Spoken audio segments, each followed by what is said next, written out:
And the SPL is back, and we've got a great slate of matches for here on Friday. Welcome in, everyone. Dolson and Mifflin to start off the day here on the desk. Mifflin, high contest. The four teams we're seeing today, the last teams to reach that 12-game mark. Radiance versus Ghost, though, to start us off. How big of a set is this one?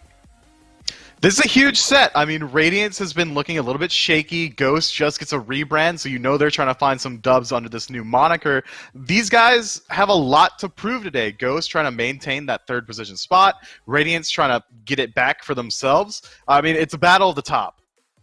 Well, it's the four teams in the dead center, 3 through 6, that are playing today, searching for that 12th game and hopefully some wins. See there, Radiance Ghost starts us off. PK Renegades will round us out here on Friday. United, another team looking to get some momentum going. They'll be playing on Saturday here this week. But let's dive into this one, Mifflin. Let's get right into it. This is an exciting week of the SPL, so let's not delay any further. Radiance, first team we have to look at here in this matchup. They start off the split 4-0. Through their last 7 games, they have gone 2-5 and slipped themselves down to mid-table. What has happened to Radiance, and are they a team that can still take it to Ghost in the right circumstances? I mean, it's hard to say, and it's hard to ever count out Radiance. This is a star-studded roster. At the beginning of the year, we all had incredibly high expectations, and Radiance largely lived up to it. Towards the center and tail end of the year so far, teams have really started to exploit the fact that if you run it down Radiance's duo lane, you can create a ton of weaknesses there. Our Cyclone Spin has been looking a lot shakier as the year goes on, and that's only continuing when he sees continuous pressure from enemies. And even in their most recent set against SSG, the one time that it was a real clean win in favor of SSG was off the back of continually running down Radiance's duo lane.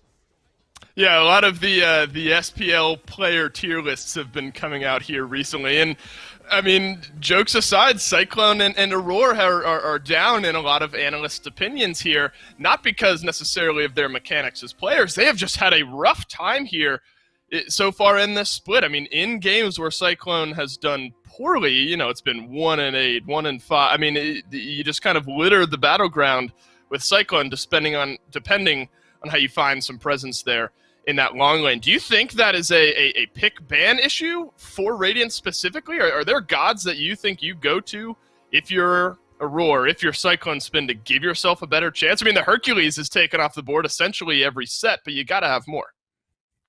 That's a harder question than I originally thought. I was like, yeah, you could just ban them out. But Cyclone and Aurora are looking inconsistent largely outside of the picks. One game, Cyclone can make Rom look like the best god in the game. An 11-1 slash line jumps out to me in recent memory. And the next game, he can almost immediately be removed from contention despite being on the same character and be 0-5, 0-6 on the Rom. I think they haven't found, Radiance that is, a play style inside the duo lane that can play from even or behind. They're so contingent on getting off to a strong start and continually putting the pressure out that maybe they just don't know how to play back in that lane. They don't know how to play slowly. They continually put themselves in these positions where it's either we're going to pop off or we're going to lose. And recently, they've been losing out in those trades more often than not. Well, the opponents for them today are Ghost, a team that as well started out, despite a loss to United, roaring back after that. Now find themselves here in third place in this league. Their last 5 games, Ghost's last 5 games, have all gone 3. Now, all of their last 5 games have gone all 3. So it's a team that, despite at least starting off better than most teams here in this league, have been contested. They've lost 2 straight, Sanguine and then Knights after that. Do you think that this is a Ghost team, not unlike Radiance, have slowed down? Or are the teams just that close to them where you're bound to have some competitive sets? I think that Ghost's strategy in the game has been largely contingent on early game pressure. For the entirety of the year, that's been Ghost or Rival's identity, and it's reflected. They have the most First Bloods in a league, PBM tied for most First Bloods individually in the league as well at 6, and that's the support for Ghost. That's nuts to think about, But if they get off to a slower start, if they aren't able to steamroll the early game, that's when we see that the majority of Ghost roster starts to fall apart. They shift their focus out of the duo lane. They make PBM rotate into mid, and they start to play around Twig there. That's largely a weaker strategy, maybe because they're not used to playing around it nearly as much. But if Ghost does get off to a strong start, I'm talking just one kill in the early game. If they can pull up first blood just a single time, that's when they really start to pop off. The majority of their games, I think they have 14 first bloods right now. No, it's 18 total for Ghost. Of those 18, I think they won 15 of those maps.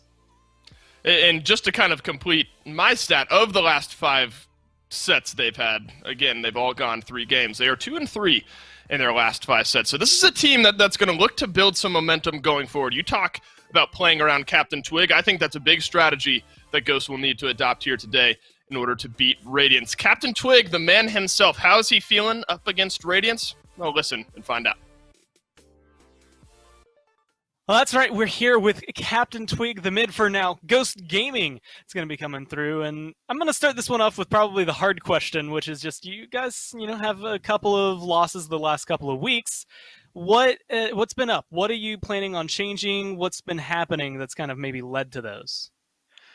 I think there's been a lot of individual mistakes. I think we've been kind of dropping the ball in sets, just having, let's say, individual bad days where maybe not all of us are playing that bad, but 1 or 2 of us make really crucial mistakes that kind of lose games and almost lose sets, me included for sure. Hopefully we can just clean that up, turn up to game day as a 5-man unit and just play really clean. Well, I know not only does the fan believes in you, but they believe in you kind of overwhelmingly. Every time we go to look in the in-client just to see what percentage it's at, it's almost always overwhelmingly in Ghost Gaming's favor. So how does it feel maybe having all of that support kind of come through, even, like in maybe some rough patches like you are in right now? It feels really great. I mean, we're all so grateful for all the support we get, and it feels good to feel like we're the favorites. If we do play our game, that we will get the wins. And yeah, I mean, I think it's great that so many people believe in us. Well, hey, you have a lot of numbers that back you guys up as well. So even though maybe the wins haven't come out the last couple of weeks, you're still the team that has the most gold Furies in the game, or the most Fury kills, I should say, in the game. And, there's a lot of weight, I would argue, maybe around the jungler, your support, your duo lane, and making sure that side of the map is clear. But because you're in mid, you have a pretty big stake in it as well. So how much weight do you feel on yourself that there is to maybe control that side of the jungle and kind of keep that number going up for Ghost? I think it's just kind of doing my job really, which is staying healthy in mid, not getting picked. I don't think I've had a big part in why we've got so many Gold Furies. I think, to be honest, that's mostly Mike and Panda Cat that kind of just win duo and then have enough pressure to help us do gold. But definitely in mid, what you want to focus on is securing the Gold Fury and basically just being there and healthy on time. Well, we've seen you have enough of a god pool that makes it a little easier to pick those gods that come through. But my last question for you is maybe a little bit more numbers related for you. You're 8 kills away from getting 100 total in Season 7. Do you think this is going to be the set where you can hit that milestone? Do you think you see yourself getting 8 kills today? Oh, definitely. I think I'll hit 110 kills this weekend. There we go. At least 18 that we're coming forward with. I'm excited to see it. I know the fans are excited to see it as well. So good luck in your games. And thank you for your time. Thank you. Nothing but confidence for CaptainTwig moving in to the set up against Radiance. Let's waste no more time. Picks and bans for set number 1 of this week in the SPL. Ghost versus Radiance about to kick off. Now, Mifflin, we haven't really been able to talk about, but I think a fun battle to watch throughout this set, maybe even specifically in picks and bans, is going to be adapting against Sam for Soccer. Sam for Soccer with 1 fewer sets played. He has 11, and Shinto has 12, is second in the league here in kills. So a chance for him with 7 today to overtake that top spot. How important do you think junglers are going to be here in the pick ban phase? normally junglers are going to be the most important thing on the planet. I mean, like, they're the best players, they're the most handsome, Right. they have the hardest Most attractive, jobs, they, smartest, yeah, like right. they do everything. Mid laners, big smooth brains, all that good stuff. But Hey, put what away are you your going to do graham if you're Radiance? How are you going to ban out Sam for soccer? You're not going to do it. My man will throw a dart at the assassin screen and absolutely run it down with whatever it lands on. So I think, if anything, it's not going to come down to the P's and B's. It's whether or not their teams can play well around each jungler. And the same could be said of adapting. This guy's going to play Kali, he's going to play Thor, he's going to play whatever you want him to, and he's going to perform at that absolute top-end level. My eyes are on how early on are each of these guys going to get involved. If one person goes for an early game pick, if Sam for Soccer looks for maybe a warrior in the jungle and adapting matches up with an assassin, it's about relative impact on the match. If Sam gets involved earlier on, is he going to be able to match that pressure, or at least make sure that adapting can't farm up and absolutely blow out the late game? I think that might be really where we're looking at for this set. That's a good point. I mean, you look at Sam, and in the last 6 games he's played, not sets, but games, he's played 6 different gods, so flexibility might not even be worth targeting down if you're Radiance, to your point. Thor taken away in that same conversation. Smart pick away from adapting now. Aurora, the conversation around where does he go in these picks and bans? Radiance actually ban out the Hercules on their side. Yamoja first pick overall. Do you like this pick specifically? Do you like it for Aurora? I like Yamoja in of itself, but for Aurora, and I say it every single time Aurora is forced into this pick, I like Aurora playing aggressive warriors, aggressive guardians, something that can get in your face, lock you down, and fight you themselves. Yamoja has damage potential, she has engage potential, but it's not something along the lines of a frontliner. She's going to be playing further back in the fights, looking for huge ultimates to separate the team, and then looking to heal out your squad, make sure you out-sustain, find long-range engagements with the stun. I think that Aurora plays it incredibly well. I'm just not certain that it absolutely fits what I like to see from Aurora. On the other end, though, Heimdall getting picked up. Yes. For his first week, not competitively banned. Now the only comp ban being Persephone. Morgan's also available. Maybe that affects P's and B's a bit. All right. Conversation has to be had around Heimdall now. Haven't seen him up to this point. Now finally available. First game he is available. Ghost are going to lock him in. What do you see in this Heimdall? What kind of a difference can he make? He has some of the highest 1v1 kill potential of any hunter in the game. If you get hit by Heimdall's ult and your beads are down, your life is just about forfeit. I don't care that you're Hachiman, you have CC immunity on your ult on the tail end of it. His damage output is so incredibly high. He's got fantastic self-peel. His Bifrost is a fantastic escape tool. You can also use it constantly to reset your auto chain. Cyclone Spin taught me that one in Smite the Pros. Make sure you guys check that out on Smite game. But if you drop your 3 constantly, my man is just throwing out the underhanded axe back and forth every single time, and he doesn't have to deal with that weaker swing and the second auto in his chain. It's incredibly potent, and he's entirely way too hard to gank because of the additional vision that his first ability gives him. This god could be absolutely dominant in the meta. And, a little built-in mobility as well, able to teleport back and forth between those crystals. Sometimes used to get back from base to lane, but more properly used maybe to reposition in some of those fights when somebody's bearing down upon you. Raijin locked in as well. I mean, you brought up damage potential from the Heimdall, flanked by King Arthur and Raijin as well. Ghost have a damage sandwich going on in their first 3 picks. They do. That's so much that they're going to have to deal with. Now there's 2 absolute threats on Ghost Comp that you're going to have to contend with once the team fight phase rolls around. Meanwhile, King Arthur's absolutely going to be running a clinic in your backline, just spinning for camelotting, whatever King Arthurs are known to do. It's going to be happening to Hachiman constantly. It's going to be happening to whatever mid laner Radiance decide to pick up. And having this Hun bots pick up for Ghost, they're lacking a little bit engaged, they're lacking a little bit of counter engaged, they don't really have any confirmable lockdown CC. Yeah, Fear No Evil is exactly that. It's going to completely disrupt a team fight. He's going to be able to come in from the side and help peel out his backline, make sure that Heimdall and Raijin aren't taking too much damage in the engagement. Ghost comp right now, strong. And Robin and Hera to round out the draft here for Radiance. Robin's been available, but we've only seen him maybe one more time than we've seen Heimdall, who hasn't been allowed to be played. What do you see here in the Radiance draft now that you get a look at the full 5? I'm seeing a lot of backline disruption. There's some passive healing that's going to come through from the Yemoja. There's a lot of safety in this draft. Looks like they're going to be playing for the late game incredibly well. Hera damage output is insane, as well as self-peel potential, so it's going to allow the rest of Radiance to dive deep and not worry too much about their backline mage. I like what they have here. It's just whether or not they can get into that mid-game state onto the first 5v5 engagement. I think Radiance definitely is going to want to go in with a lead, especially considering the bridge pickup jungle inside of Robin.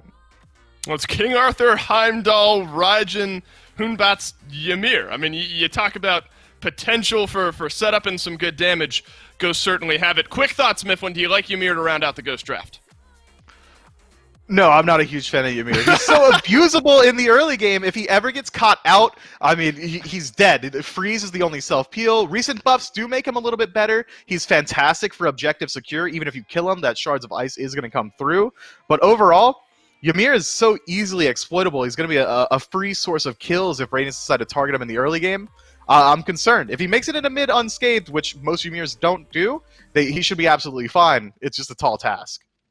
This is a big one. Two teams looking to get some momentum going. Radiance versus Ghost. Game number 1. Let's kick it off. Thank you, Dolson and Mifflin. It's Finch and Aggro here on the call as we move into a set that's not only hyped because of the teams that are in it, but we're going to get our chance to see some new picks here. The Heimdall for Panda Cat, the Ymir with the changes to the wall here, Aggro. What a treat to start us off here this Friday. Yeah, this duo lane is going to be fun to watch here for Ghost, as it usually is. This team likes to play around duo pretty effectively most of the time anyways, and now you've got two picks that really bring pressure in the early game. The Ymir pick is always one that I'm excited to see if I'm looking for a quick one, though, Finch, because Ymir ends games quickly one way or the other. This god often snowballs out of control, ends up bringing so much damage and so much lockdown that he's pretty much impossible to beat. Or, as Mifflin alluded to on the desk, he falls behind, and then he's just food for anybody on Radiance at any given time. And I think that dichotomy for this character is really, really fun to watch, man. He's explosive one way or the other. Polar Mike already taking some poke on this left-hand side, but shouldn't be anything too crazy for him. And you're right, man. Ymir really can be punished quite easily. Big Man Ting's going to be one of the ones trying to do it, as he does his best Dardez impression with the Hera. I don't know if it's entirely fair to credit it all to Dardez, but certainly the one that's putting it into your nightmares out there right now with the way that he's been playing it. So I feel like this is a god that can punish that Ymir, who can find big walls or the polymorph or something like that, and suddenly Polar Bear Mike could have overcommitted to a spot he thought he could have made it out of. I mean, there's good CC here on Radiance. You've got the root from adapting, the polymorph and knockup from Big Man, the crazy CC potential out of Yemoja. I mean, there's plenty of it that can chase down this Ymir, but I'm looking at the Hachiman and the Hera and the Yemoja as gods that really, really struggle against that ice wall that PBM is going to be tossing out. So I'm excited to see what level order Mike's going to go for here, if he's going to try and put some extra points into that wall. Now it's lower risk to do so because you can't just insta-kill your teammates as easily. You could always cancel it, as you could not before. So I think that it's going to be interesting which direction you go with this Ymir, because you can basically make an argument for leveling any of his abilities. They're maxing any of his abilities first. I think that there's a reasonable argument to any of them.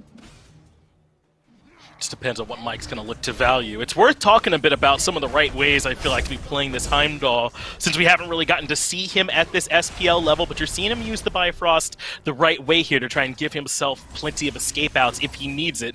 Felt like he was under pressure there and used it to teleport back to the one closest to his tower. But that's going to be something worth keeping an eye on as this game goes on, Aggro. Where are those Bifrosts located for Panda Cat, and where is he going to be positioned?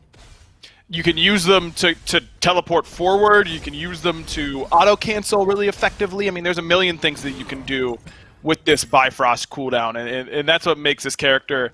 I think this is the separator for this character. I mean, his autos deal an insane amount of damage no matter what. His ultimate does a lot of damage no matter what. I mean, there's a lot that you can do with this character just from the base kit alone, but Bifrost usage is absolutely huge. My soul dies a little bit inside every time I watch a Heimdall player use their Bifrost to come back from base and use it to get back to lane. I mean, it just hurts me at a base level, and I don't think we'll see a whole lot of that at the SPL level. I think it'll be creative usage. It's a lot of... It's kind of like a mental check that I think the really good Heimdall players make that okay, I'm taking a couple steps towards this team fight, turn around, place a Bifrost behind me. And you do that every so often, every few steps. Just give yourself a quick teleport, because remember, the further apart these Bifrost crystals are, the longer it takes for you to actually start porting. And that's really, really important, because in team fights, you don't have 4 seconds to sit there in your crystal. You have to go when you have to go, but it has to be over a wall. It has to be far enough. It's hard, man. I'm excited to see how well these players in the highest level of competition can really utilize this very, very complex ability. It's tough, man, and you know, if a good Heimdall is using it right, he feels bad to commit on at times, which doesn't feel right. But perhaps we're going to see a commitment onto it as Adapting is here, blinks in, finds the root. They've made Polar Bear Mike the target, the root there as well, as he uses the ultimate up and down. Cyclone Spin wanted to close the gap, but unable to find the stun. Ghost Gaming very competently able to survive that gank, but now Polar Bear Mike locked in with the River's Rebuke, and Aurora says they could still capitalize. Radiance finding the first blood. Yeah, Aurora's right, but watch out, because here comes the cavalry from Ghost. Cyclone Spin, no bead. Sam blinks in, but a great ult from Cyclone gets him out of danger. Don't know if Aurora will be quite as lucky. No, CaptainTwig should have been able to keep him locked in, but it just wasn't enough damage. Sam didn't really have much mana available to them at that point either, and they didn't want to stick around, maybe without any information on where Adapting might have been at that time either. So instead, it just ends up being that one kill there for Radiance. And aggro at first, it looked as though Ghost had done enough to make it out of that gank, but just a good call from Aurora, I think, to commit a bit heavier. A little bit of hesitation there from Ghost, and specifically Sam and Twig felt like they couldn't decide if they really wanted to go in. Some serious hesitation by Radiance, but finally Aurora kind of drags them to first blood with his really, really solid River's Rebuke and a good Heavenly Banner from Cyclone off the back end of that. Little bit sloppy, I would say, on both sides. I think that some miscommunication or some misunderstanding there between Twig and Sam. Sam's kind of got to let Twig know in that spot that he's got no damage, that it's really up to Twig. Twig pulls Aurora back in with that taunt, but there was no extra damage coming his way. I think that if he was going to get that kill on Aurora, he needed to be accurate with 3 damage shots and leave the CC at home.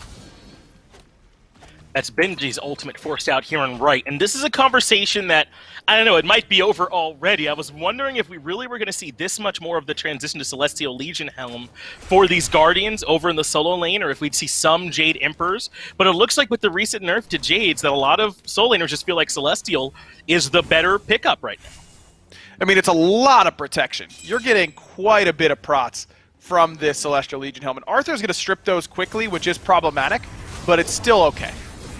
Well, Benji doesn't have the ultimate, so he's just a sitting duck here on the right-hand side. A question of how long will Ghost Gaming have to commit. Eventually, the tower is dropped to Sam, but there's really no problems over there. Without that ultimate, Benji was going to die.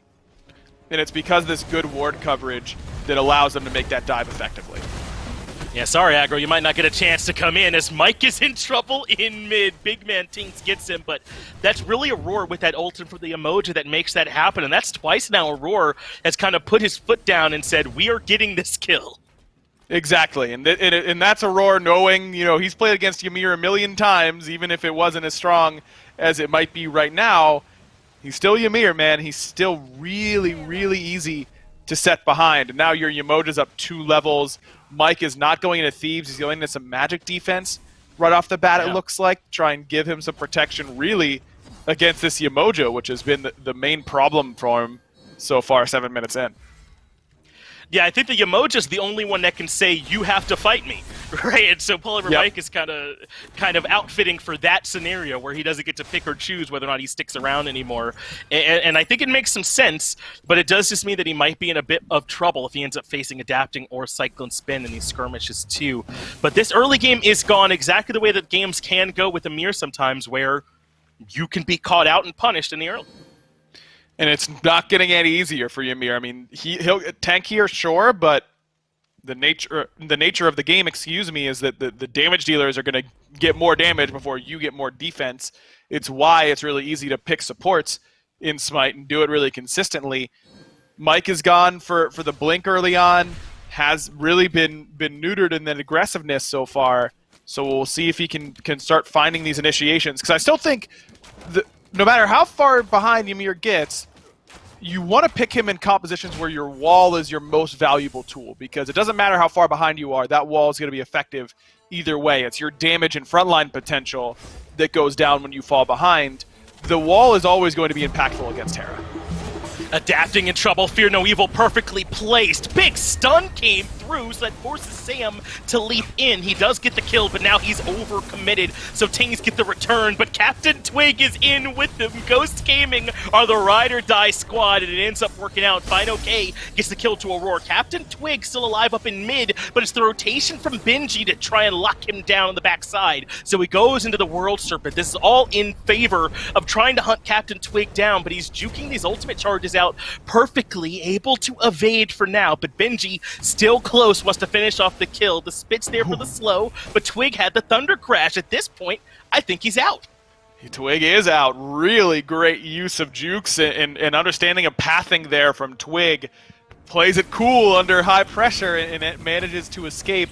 Just really good communication. FineOK sets that entire fight up with a good rotation out of solo lane, knowing that adapting doesn't have beads. That's a very risky commit by Fine and Sam to try and commit to this blink Fear No Evil, especially after the nerf to Hun Bats, where that cooldown is longer now on that ultimate. It's really impactful for him at this point in the game. No CDR for Sam at all, so you really want to make sure you're getting value out of every single Fear No Evil, and they get it off of that stun lock combination. Little bit short on the damage department because of the Talaria pickup here for Sam, but it also lets him stay on the map longer, so I don't hate it, but it means that he has to commit a little bit deeper than he really wanted to in order to find the kill. He ended up getting traded back out. This is also just a great example, I think, of how your solo laner can use their lead when you help them out, right? I mean, they got that gank onto Benji when they knew the ultimate was down, but FineOK didn't just sit in lane with it. He started proxying. I don't know if you saw a little bit ahead of that, guys out there watching, but Sam was able to come down to the jungle because of that space FineOK had. They knew that they would have had the numbers advantage. They ended up getting caught out. So it's just good ways, I think, that when you're ahead in solo to still impact the map, as PandaCat has to use his ultimate defensively to get away from aggression and left. And that's smart by PandaCat, knowing that he's in danger anytime Aurora shows up on that side of the map. And they're back to collect once more. Benji not going to make it up into the ultimate in time, and another kill for FineOK over here in right. They have manufactured a lead for themselves in the solo lane by letting Sam gank it efficiently. This is where I feel like the Celestial probably just isn't the call in the King Arthur matchup, because he just strips it so easily from you. He has this big spin that's going to pull all that out. He's going to be auto-attacking you. He's going to be hitting you with a bunch of abilities. No other character peels away those Celestial Legion Helm stacks as well as Arthur does. And if you look at, yes, I know Jade Emperor is like the same cost, and it's less prot, but that power reduction is still relevant. I think Benji might live if he has Jade Emperors there. Gold Furies at half. This is Ghost using their pressure to try and start up a big fight, and there's the wall from Mike to keep everybody zoned out. Some more applications from Amir as the Gold Fury goes down in favor of Ghost. Benji and FineOK continue to skirmish down at the bottom of this fight. In fact, they want to reinitiate. The blink in from Mike finds the freeze, but Radiance are still comfortable and looking to re-engage. Shouldn't have said that for adapting, though, as Twig finds the kill. Benji barely makes into his ultimate in time and will look for some return damage, but there's just not much there. Ghost Gaming get the objective and the kill. Man, Fine is just doing whatever he wants in this game. He is just gunning down everyone from Radiance. A great wall from Mike, but a better ultimate from Cyclone separates his fight, but Aurora gonna be left behind. That's all the wall, man. And Mike is showing that even though he dropped in the early game those 2 times, that they're still able to get value out of it. That's kind of the point you were bringing up earlier. If you're picking the wall because it's good against the composition, then even when he's behind, Amir's still going to have value. It doesn't matter if he's not putting out as much damage as you expected, or he's dying really easily every fight. It's really just that wall that'll separate you. And Mike's not putting any extra points in it, prioritizing the damage and the CC duration on the Frost Breath, which is pretty understandable. It doesn't need to last that long whenever you're walling off 2 people as well as he was right there. But this game so far has really just been this right side of the map for Ghost. It's been Sam working perfectly with Fine, and those two have made such a big difference in comparison to Radiance. Wow, Benji, which Guardian is the one getting picked on this game? Because I think it might be the Jormungandr. He falls again to Sam on the right-hand side. But now Sam and Fine OK got to get out of here quickly. Radiance are rotating over in numbers to try and capitalize, but they're just too late. Even adapting with that high side rotation wasn't able to get there in time. Ghost have really done a great job to kind of bounce back in this match.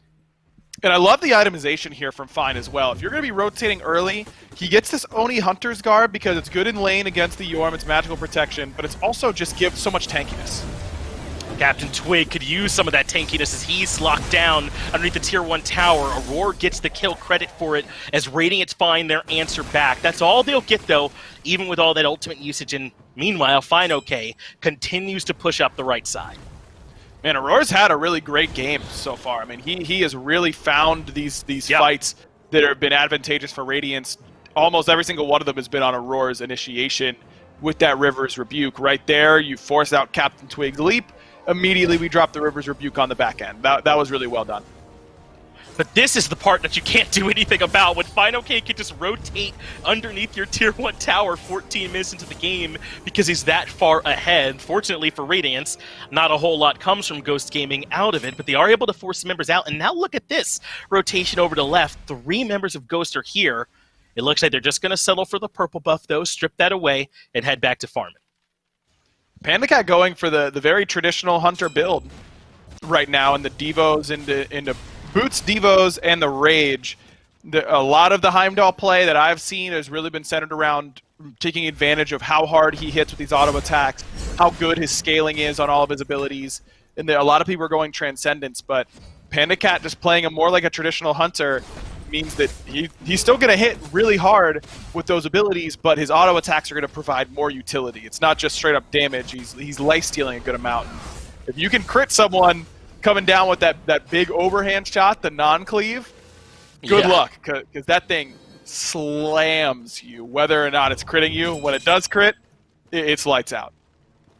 Yeah, whenever you're trading up against Heimdall and you're like, I feel like I'm trading auto for auto, you're behind. Man, he just hits hard over here in this long game. And that last hit in the chain, the one you're talking about, a lot of the times, it is the culprit. But the real culprit this time has been the right side of the map for Ghost Gaming. To zoom out a bit, Fine OK and Sam, their coordination over there has been excellent, and Benji has not really had an answer to it. And occasionally, when he's tried to be more active with this ultimate, it's been to his detriment. If that cooldown is not there, then Ghost were coming over to the right side to punish.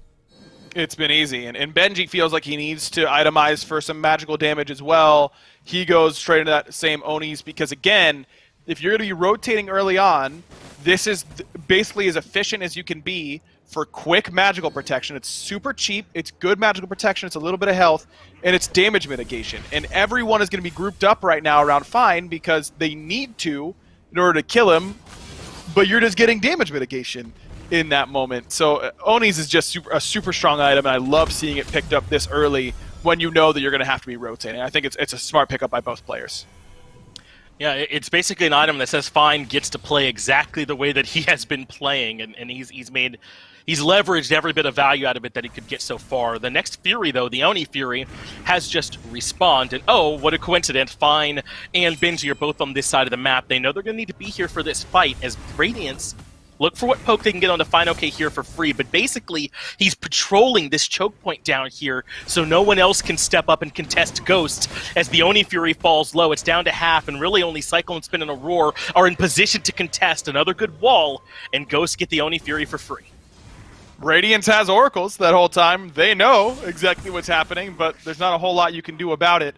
Both PBM and Fine OK's ASC, their average space created this game, is going to be really, really high because Twig and Panda, between the wall that blocks off their vision and the space that they were making, they didn't see a blue jersey that entire Gold Fury pool. They didn't have to. They could take their time getting red buff and asking each other how, their breakfast was and all that kind of stuff, and then do the Gold Fury and walk away. Now, this is Oni Fury, so this isn't the best Fury for Ghost to get in this moment because they don't feel like there's a whole lot that they can group up for and use these waves. And because Oni Fury is worth less golden experience than the straight-up Gold Fury, it's a little bit unfortunate for them, I'm sure, that they're feeling like they could have gotten a better value. This is where Primal Fury, I think, is really strong in games like this where you're starting to snowball leads, but you're not at a point where you can use that Oni Fury. But Radiance get the best Fury possible and still are in trouble. Pandacat wants to get aggressive, so does Sam with the blink expended. It does get the ultimate out from Cyclone Spin, and with adapting here, they should have enough numbers to keep their lives safe. Can't say the same for the Tier 1 tower, though. That will fall to the pressure from Ghost, as they've got 4 members on the left side, so Aurora might need to be careful in the jungle. Freeze lands on him, but Aurora doesn't flinch. He's got beads, but doesn't use it there and remains safe. Twig puts out some good damage, though. Look at the relic choice. Again, Twig gone for the shell. We've seen this a lot from him recently. No Aegis for him. It's a little bit of an interesting call. Yeah, we have seen more of this lately as Ghost, all grouped up, will be able to take down this Tier 1 tower in mid, and looks like there won't be any big skirmish about it. I know you're a big fan of the upgraded shell there in that slot as opposed to the Aegis. Yeah, it just lets you get your damage off instead of standing there hoping that you don't die, which I think is really your job as a mid laner, is not to live, but it's to do your damage.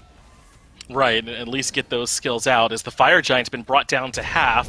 It's still being held for now as Pandacat's in there, but he'll move out without taking any damage from the ring. Nice little use of the Heimdall Bifrost there. Adapting is way on the back top side, though, and I don't know that Radiance recognize it. Big Fear No Evil, though, spells the end for Benji. That means Adapting might not get the collapse he was looking for. He will find CaptainTwig, but he still had the Thunder Crash available and is able to make it out. But he dies to the extra damage from the Fire Giant. Ghost get the objective and the kill onto Aurora. Adapting falls too, and ends up being a 3-for-1 for Ghost. A little sloppy there from Ghost, a little bit all over the place, but hey, no harm, no foul. At the end of the day, you trade 1, get Fire Giant on 4.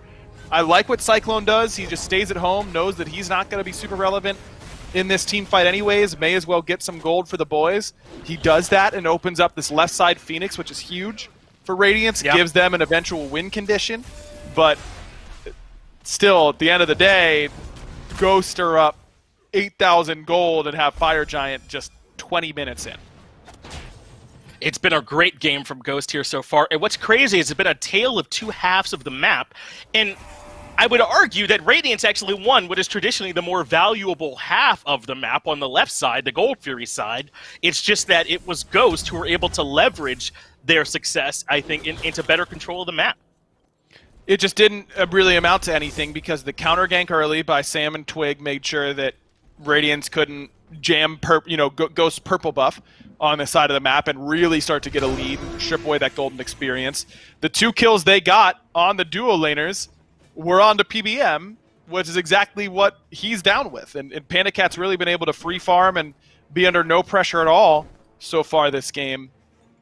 2-0-2 for Pandacat. He's really just been chilling in his lane for the most part, letting the fights come to him, and then cleaning up whenever it's time. It's a little anticlimactic, isn't it, for this Heimdall game? We were kind of hoping would he be a big difference maker here, and do we get to see a whole lot of his mechanics on show? I really think it just has not come up. I mean, Pandacat hasn't done nothing wrong. That's not the point. It's just that really this game was won, I think, by Final K and Sam. Not won, excuse me. It's certainly not over. I'm speaking a little bit too far ahead of myself, but this lead was accrued by Ghost through the right side of the map. And quickly at that. I mean, Final K got 1 gank and immediately started rotating and bringing pressure. And I think it's just a really smart mentality that a lot of players have adopted. It's certainly not just Fine. That in these matchups where it's you're up against a Guardian and you're a warrior, I'm Tyr versus Sobek. What are you doing wasting your time in lane? Just out-clear them and rotate. And then if nothing happens, cool. Next wave, I'm going to out-clear, and then I'm going to rotate. And you just keep that cycle going over and over and over again until you force a good fight on their side of the map. And Sam really played around that well. Twig really played around that well. It just like Ghost, we're all on the same page this game. It didn't seem like any hair was out of place. Yeah, I'm glad that that's kind of how you rounded it out, because I think that is a big difference maker. I don't know that it was tremendously impactful here that Sam was rotating, kind of into the jungle, using that proxy from Fine really aggressively, but I think that is the right thing to be doing all the time, because more times than not, you will be able to capitalize off it. So Ghost just, seems like they've maybe pushing right, but to also make sure that they were in the jungle as much as possible. Finch, I'm sure whatever your point was there, it was excellent. I just didn't hear most of it. But yes, and yada yada. That's kind of the way it goes around here. Primal Fury is exactly what the doctor ordered here for Ghost, because now that weird sort of back and forth odd fight around Fire Giant is made that much easier now because of the damage mitigation that you get against it, 7%, and you deal 7% more damage towards that Fire Giant. The only bad news here for Ghost is it feels like that next Fire Giant isn't going to be enhanced. They've done their due diligence. Right. They've set themselves up for the next fire, and it just won't be as strong as they probably would like it to be at this point, because I can't imagine Radiance is going to step up and defend it. No, at this point, they probably shouldn't either, right? I mean, the lead for Ghost is so large that I nearly proclaimed the game over 21 minutes into it on a Tier 2 tower. So I think that Radiance should at least respect that disparity for now and just try and make sure they're bunkered down and ready for this defense, because Ghost, I think, would love if they came in and overstepped and perhaps gave something away here at this point, an easier way to finish this game out. So this next Fire Giant, we're still 30 seconds away from it here at this point. But as he said, that should open up the door enough for Ghost to start getting into the sieging portion of the game. And I know Radiance are behind, but I think they've got some good tools on the base defense. Hera is tough to base defend with, though, because you really have to use the 2 to clear the wave. If you're using the 2, then that's your main CC. You're going to be tossing out, and losing that is pretty tough. But that Argus drop is huge on the base defense. That's pretty easy to find onto a backliner, so that can cause problems for you for sure. Looks like Radiance has just sent Benji to be the hero, try and steal this one away. If he can make a miracle happen, they'll take it, but a well-timed freeze and zoning effort keep him out. Benji will have to ult to get out of this one with a good placed wall from Polar Bear Mike as well. And Benji makes out of there with his life. Meanwhile, Adapting, still pushing in left. Looks like he will stop on that note, though, once he realized they're done on the FG and that people could back. This might delay Ghost for a bit as they'll send some members back to clear up this left side, but it's definitely still Ghost's world, and Radiance is just living in it. Ghost can start pressuring wherever they like. And the fact that Radiance is pushing up this duo lane wave is good, because this is exactly where Ghost wants to go. So you're wasting as much of their time as you can, but that's really all it is a little bit of time it's going to cost them before they're right back on the fray and pushing out waves and basically standing on your Phoenix line pretty quickly.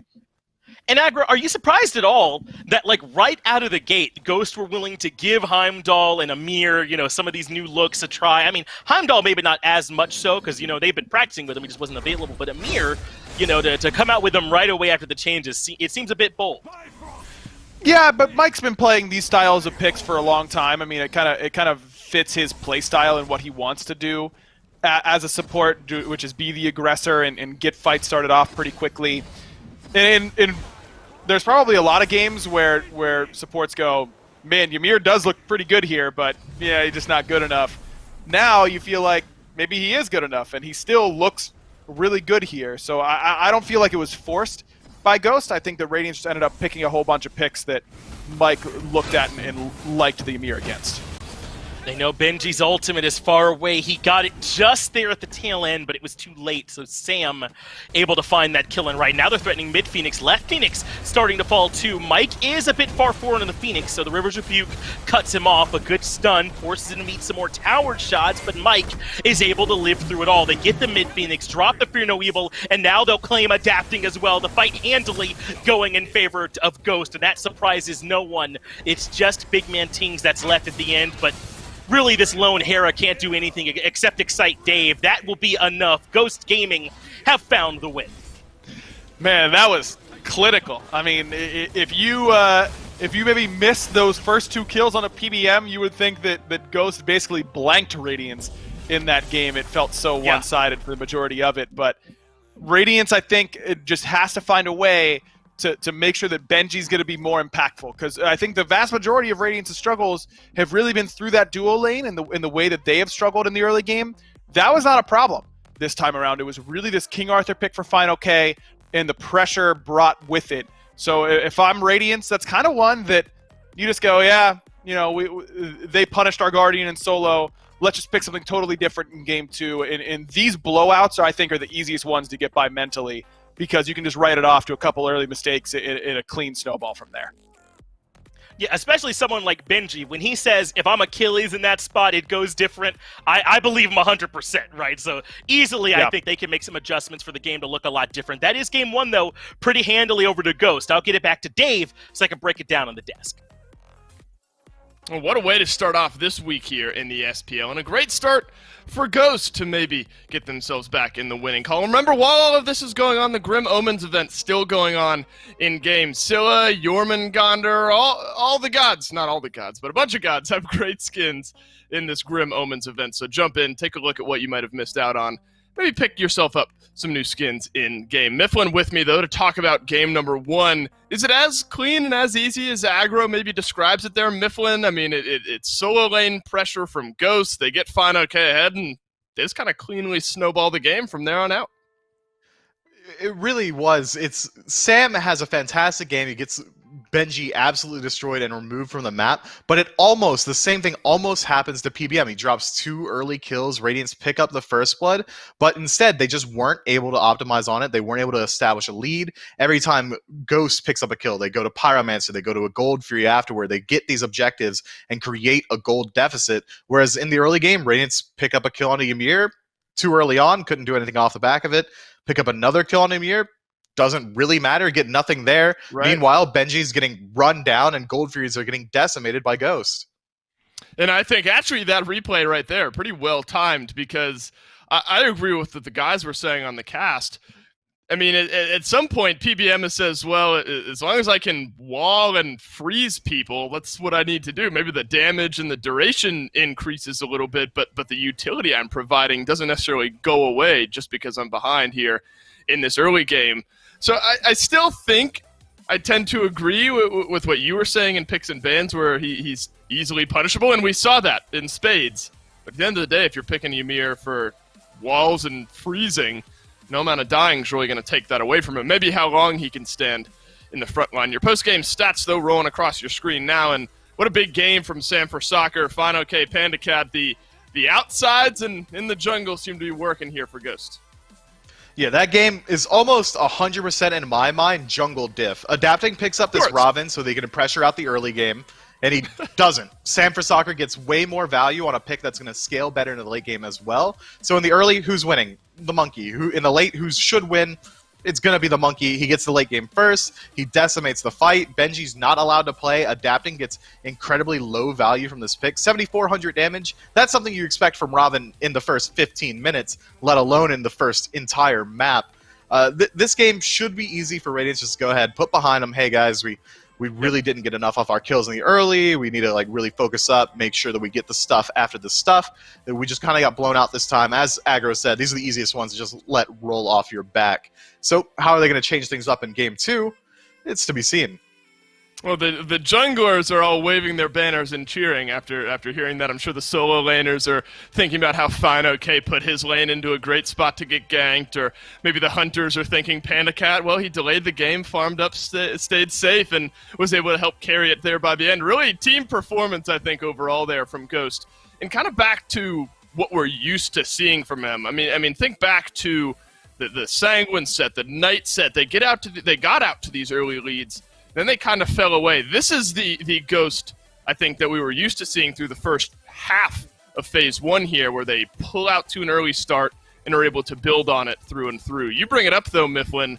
Now moving into picks and bans, do you think maybe specifically for Radiance, there's a mindset shift towards maybe what you're prioritizing here for game number 2? We know that Radiance really likes playing Hunbots themselves, so maybe get adapting onto that. That's one way to slow down what Sam was able to bring there. But again, we said it in the pregame, Sam can't be manned out. My man's got a god pool as deep as the ocean. So shift your focus elsewhere. Maybe pick some aggression in one of your lanes and just try and confirm at least one lane can just stay afloat on their own. That's going to create space for adapting to choose just between 2 lanes, which one needs my help. Maybe it's mid, maybe it's solo, maybe it's duo, but at least he knows that he has that one bastion of safety where he can return and likely find kills. Last game, every single lane for Radiance kind of got blown up. I'm curious here, Mifflin. Maybe you can make some sense of it. Obviously, the conversation around Aurora and Hercules being banned out against Aurora has been pretty prevalent because he's so good on that god. Do you find, where do you maybe see some logic in Radiance taking away the Hercules on their own? Yeah, PBM, he's probably one of the best, if not the best Hercules in the league. The only one who really steps to him is Aurora. Aurora says, well, let's not make it a battle between us. Let's not let the Hercules be the deciding factor. They go ahead and ban it out. And it makes sense. It immediately forced PBM into playing a god that we haven't seen in the league just yet, something that we can't really expect that he's entirely comfortable on. And he does get exploited a little bit in the early game on that Ymir. But overall, just 2 deaths in the first 5 minutes, and from there, PBM doesn't die again. If you force him into picking these unsafe picks, if you force him into these Guardians that he's not used to, you absolutely need to exploit it early on. And Aggro pointed out right on the tail end of that cast, it seems like Radiance win the duo side of the map, but Ghost is the one always getting the Gold Fury, while Ghost win the solo side of the map, and they're taking Gold Fury and Pyromancer and every Totem of Coup. Radiance just need to find out where they can find an objective on the tail end of their kills. Well, at some point, you know, on one hand, it's the Ymir that's getting put behind, and on the other side of the coin, it's, you know, the Jormungand, or the rotations maybe not quite as consistent for Radiance there. Uber left open, though, this time around. The ultimate flex, I suppose, but maybe argue that we've seen him in that Hunter role a little bit more often than not here as of late. Worthy of a first overall pick, though. Absolutely. I mean, we call him a flex pick. We don't see him in mid too often, as you pointed out. Really, the only Uller mid that comes to my mind is Hurrywin. He's not in this set, though. I don't even know why I'm saying his name. Uller's going to get pressure no matter where you put him. If you put him in a mid, there's just about no one's going to be able to fight into him. There's no one that's going to stop his just lane clear. You put him in the duo lane, the same thing can be said, but there's no risk to taking Uller. He's not a god that gets exploited. Usually these high damage hunters, you think of like Artemis, AMC, those guys are immobile and easy to shut down. Uller's got the same level of damage, but he's got a speed stem, he's got a jump, he's got survivability. All of his damage output is easily confirmable off of his own kit, so it means the rest of your draft really doesn't have to focus on this Uller. He's going to fit into every single comp, and that's why we see him picked up so quickly and so early on in all these draft phases. Well, Mifflin, the mindset very similar here for Ghost, actually. Remember, they go Arthur immediately down into the Raijin for Game 1. Now, here in Game 2, it's going to be the Kulkullen immediately followed up by that Raijin. What do you think, though? I mean, obviously, Arthur is banned out here, so you can't pick the King Arthur if you're fine okay. Do you like, though, the Kulkullen here filling that spot? Kulkullen is a god, it's kind of like Osiris, where you're really trying to run down your lane. It's, I deal damage, I need to deal my damage to someone else, I want to force them out, I want to fight constantly. That's what Kulkullen brings. Fine okay taking it this early in the draft, especially considering there are way more meta picks available for solos still up. Sobek comes to mind, Osiris comes to mind.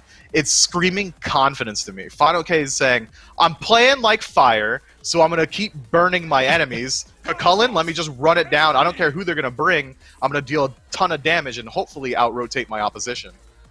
We're going to get another look. Very similar, if not almost the exact same for Ghost in their first 3 picks here. No King Arthur available. Banned out, of course, as I mentioned. Kulkullen, Raijin, Heimdall, 3 of the pivotal picks, save Kulkullen there in game number 1. I imagine it's a yes. But I think you probably like that Ghost are minding something similar that worked out for them so well in Game 1.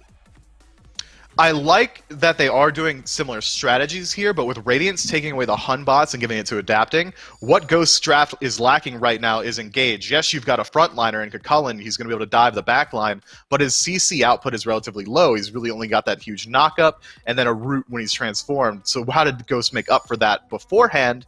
They had Fear No Evil running around in the jungle. They had this Hunbot who's able to blink in, find the early game engagements, set up for these team fights. With it being taken away, where is Sam going to go to bring that same level of engage? Susano comes to mind, but even then it's going to be a lot harder to deal that same type of damage, especially considering Terra's on the enemy team, and she's going to be impossible to move with that Susano pool. Ull's incredibly safe and has high damage output, and counter ganks from the Hunbots is going to shut down a lot of what Susano could do. Sam's going to have to pull something out of his pocket here. Well, it's not going to be Pele or Wheelix because both are banned out in the second round of bans here for Radiance. Athena, though, picked up, presumably, for PBM. We've seen some Athena games here in the SPL, I think, notably maybe Aurora on the other side, and hasn't really looked great, admittedly, in that support role. Do you think it's something that could work, though, here in a team comp that's maybe looking for a little setup? Athena's got the best non-ultimate ability in the game. I'm going to go ahead and say it. You can argue with me. Drop into my Twitter DMs. Argue all you want, chat. Confound is so absolutely powerful that it can turn team fights constantly. If you get a little bit of CDR online, it's going to be coming up every 8 seconds or so. You find 1, maybe 2 targets. Set up the single target damage for your squad. Raijin's going to rise you, hit the thunderclap on just about anyone that gets taunted, should drop them down to maybe a quarter health regardless of how tanky they are. I think Athena brings so much to your team, and when you're lacking engage, I can't think of another god that I'd rather have than Athena. Well, there's some good engaged potential with Vamana walking into that back line. Radiance versus Ghost, game number 2. Mifflin, do you like one draft over the other? If Radiance get off to a quick start, they could absolutely snowball the game with the draft that they have, but what Ghost has is a cohesive thought process. They're saying, Athena's going to dash in, find the taunt, Raijin damage to follow up, and then we've got 2 frontline dive-heavy gods inside of Kukulkan and Vamana that should be able to clean up any sort of damage that this Raijin-Athena combo has, and Heimdall is going to be in that backline as well, just tearing people up. Ghost, if they can make it into the mid-game unscathed, I think I just give it to them. Clean for Ghost in game number 1. Radiance looking to bounce back here in game 2. Finch, take us in. More than happy to, Dulcin. Thank you, and Mifflin, yet again, as it will still be Aggro and I moving into game number 2 here between Radiance and Ghost Gaming. And I know that Ghost have brought in a lot of the tools they had last time, Aggro, but I think Radiance took away some of the key pieces, namely the Unbots and the King Arthur. Yeah, agreed. I like what Radiance has done here with this draft. I still think that I'm a little bit concerned about pressure on this right side of the map early, but it's certainly better than it was last game. I mean, Hunbats can defend these ganks pretty well with that Fear No Evil every time it's up. Amaterasu can defend herself much better than the Yorm can against something like the Arthur. So I like the idea here from Radiance. I think their comp scales really, really well into the late game. I mean, you look at what they've got for team fighting, it's going to be difficult to beat. No, not going to be an easy task here for Radiance, I would say, but they could certainly still get it done. I think that Ghost has done a great job here by drafting this Athena, though. I also don't know why Myth thinks he's walking off on a limb saying Confound is good. We kind of been there, but I do agree with him, I suppose, in the end, that it's obviously a great tool for him, and it's exactly what this comp was missing. Just how strong you think that Mike could be here this game with this Athena pick? It's everything that Ghost needs. It's CC, it's setup, it's pretty decent pressure over here early on to make sure that this Heimdall is safe. It's good dive potential. I mean, Sam is going to be stompa in the entire backline, and Defender of Olympus is going to be right on top of him, and no Discordia disjoint is going to stop all that from catching up to you. I think that it fits pretty well with what Ghost is doing here. They've got good follow-up with the Raijin that's good enough off the Athena taunt to often be able to kill frontliners. So I think that Ghost have found themselves in a pretty good spot. I am noticing this tiny trinket, though, from Twig, not that magic focus. So it's going to be a little bit before he gets to Divine Ruin. Interested to see where he's going to go, if he's going to try and go the lifesteal build this time around, you know, Bancrofts into Typhons or Pythags into Typhons, or if Twig's going to change course and go for boots straight into Divine to try and shut down Aurora's healing. Adapting was way up in the Chaos side of the jungle, looking for those backs. That's why he's so close to Sam right now, is because they ran into each other in the jungle. A leap over the wall from Adapting will land him on Twig, who Thunder crashes away and makes it back towards safety. So nothing too crazy ends up happening in all that. But I do think that, to go back to the Athena conversation, this does let them do a very similar version of what they did last game, which is that if someone uses a critical cooldown on Radiance, Mike can be there right away with the Defender of Olympus to try and capitalize on it. That's what they did to Benji, right? When the ultimate was down in the Ormangonder last game, Ghost Gaming sprang the trap. And remember, for newer SPL fans, they might not remember, but once upon a time, Mike was basically an Athena one-trick. I mean, this man played nothing but Athena when he first came into the league. Yeah, those were eager days, way back when, and he's rocking the classic recolor Athena, as he always did back in the day as well. So I'm excited to see him go back to one of his signatures here and find a god that really we haven't seen a whole lot of as of late. Yeah, and I'd be hard-pressed to come up with some good reasons why. I think Athena's good all the time. Maybe she doesn't quite provide some of the same early game pressure, I think, as a lot of these other supports do nowadays. Like we see warriors and that sort of thing in the role, but I think Athena's great, man. You could be picking her up just about any time. Yeah, I think that she really does exactly what you want a support to do the vast majority of the time, but I think that her dash is pretty punishable. It's pretty easy to just turn and burn her as soon as she dashes in at any given time. At a pro level, this god is fairly abusable, but also easy to be abused by at the same time. It's a pretty snowbally god, a lot like Ymir, honestly. I kind of, not to that same degree, but Athenas who fall behind become pretty useless pretty quickly. It's a great point, man. I can't think of a singular ability in the game that I want more if I'm ahead than Confound. I think it might be it, right? I mean, nothing says go quite that same way. So I think I see what you're saying, man. And obviously, something that is purely set up is a bit weaker if your team is behind. So I think I'm right there with you in that read of the Athena. But so far, this game's still relatively even. Remember, game 1 did start off to a relatively slow pace. I mean, I know we had all that action over there in left, but we spent like 3 or 4 minutes just kind of talking about the duo lane before some action actually happened over there. So I wouldn't let that lull you into a false sense of security out there. I think the Radiance really does want to slow this pace down and get it to the point where they're grouping, because that's just where their composition is going to be stronger than Ghost's. Ghost is really good in these mid 3v3s. I think that using this global pressure in order to get buff invades going your way and things of that nature are going to be pretty important here for Ghost now that Mike is level 5, now that everyone's back for their boots power spike. Wouldn't be surprised to see it start to be a little bit more aggressive. Hey, we're the ones ganking solo lane this time as Adapting drops the Fear No Evil, but there's the Defender of Olympus. Benji gets pulled right back in and is now low health in a bad part of town. It's Ghost that get the kill in solo despite Radiance starting it off. And it's bad timing because look at the buffs up on this side of the map. It's blue buff, that's guaranteed. If Sam wants to go check speed, which he probably will because his speed is up, which you know that because it's just how it works now, your buff timers are as soon as it falls off of you, it's coming up. That's going to be double buffs on this side of the map here for Ghost. And really just not a great decision by Radiance to be aggressive on to Final-K, where he's already gotten his back off. He's already found that Glad Shield. Yes, he just detransformed, so you know his rage is low, but you know Defender of Olympus is up from PBM, and that's really just an easy turnaround for Ghost. They weren't even close to having enough damage to killing Fine.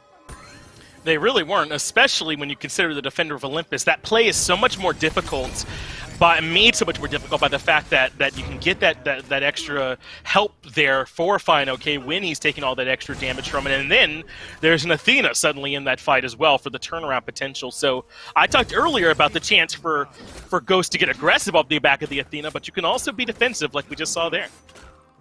And that's going to suck the wind out of the sails of Radiance. I mean, you get stomped through the solo lane last game. Now, you on your basically second buff respawn, you instantly lose both right side buffs. You don't lose speed that often at this point in the game. And you're setting Final-K up to do exactly what he did last time, which was run around the map and just destroy your backline. So I think that is exactly the worst possible start for Radiance, where it's only one kill that they lose. It's really on the exact side of the map that I think already has the biggest burden this game and trying to come back from the game 1 performance. All right, you gotta wonder, you know, if there is any part of that in there, right? Maybe trying to want to get Benji back into the swing of things by bringing that gank over there to that side of the map, and instead it truly does backfire for them over there. So some troubles now for Radiance, but certainly not the end of things for them. They still have Cyclone Spin on this Uller who can dominate the early game, but before I can even talk about left, look at right again. The blue buff being invaded on cooldown, and Benji's basically alone over there. Ghost Gaming able to grab it one more time, and they're heading towards speed. I don't know if Adapting recognizes this, but it looks like they want to try and go for this invade again. Aurora does blink in to stop it, and Fear No Evil is there for the defense. So Radiance answer back the second time, and Mike has to use the ultimate to get out of there, and just barely doesn't make it. He dies anyway. That was sick from Adapting. He uses the 3 and then just waits it out until Mike lands. That was impressive there from Adapting. And they get the speed on top of that. It felt like Mike was really invested in that invade, but Sam was a bit sketched out by the whole proposition. Twig really wasn't in a position to help him out. Fine wasn't there either. And only going 2-man in when you know it's pretty easy for 3 members of Radiance to get there in time, it really spells the difference there for Ghost, and they end up losing Mike to a really cool play by adapting. That was crazy, wasn't it? He ends up following him with that monkey. You saw him there where it turned out that Polar Bear Mike had landed, so he must have followed on through. And that's big for him. You talked earlier about how taking away the Unbots in the jungle is important in that exact situation because he can use the Fear No Evil to defend the speed buff, which he did successfully. Turns out it was also pretty good for allowing only Unbots to sort of travel through the Defender of Olympus. I guess maybe Susano can do something similar, but it's a narrow list of gods.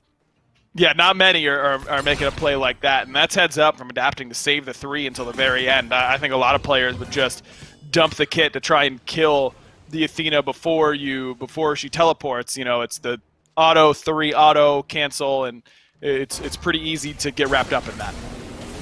We just lauded the great play from adapting. Well, that's all going to end right here and now. He gets caught by 3 members of Ghost that were waiting for him at his Harpies, and with Athena taught to set it up and no beads from adapting, he went blink, it looked like.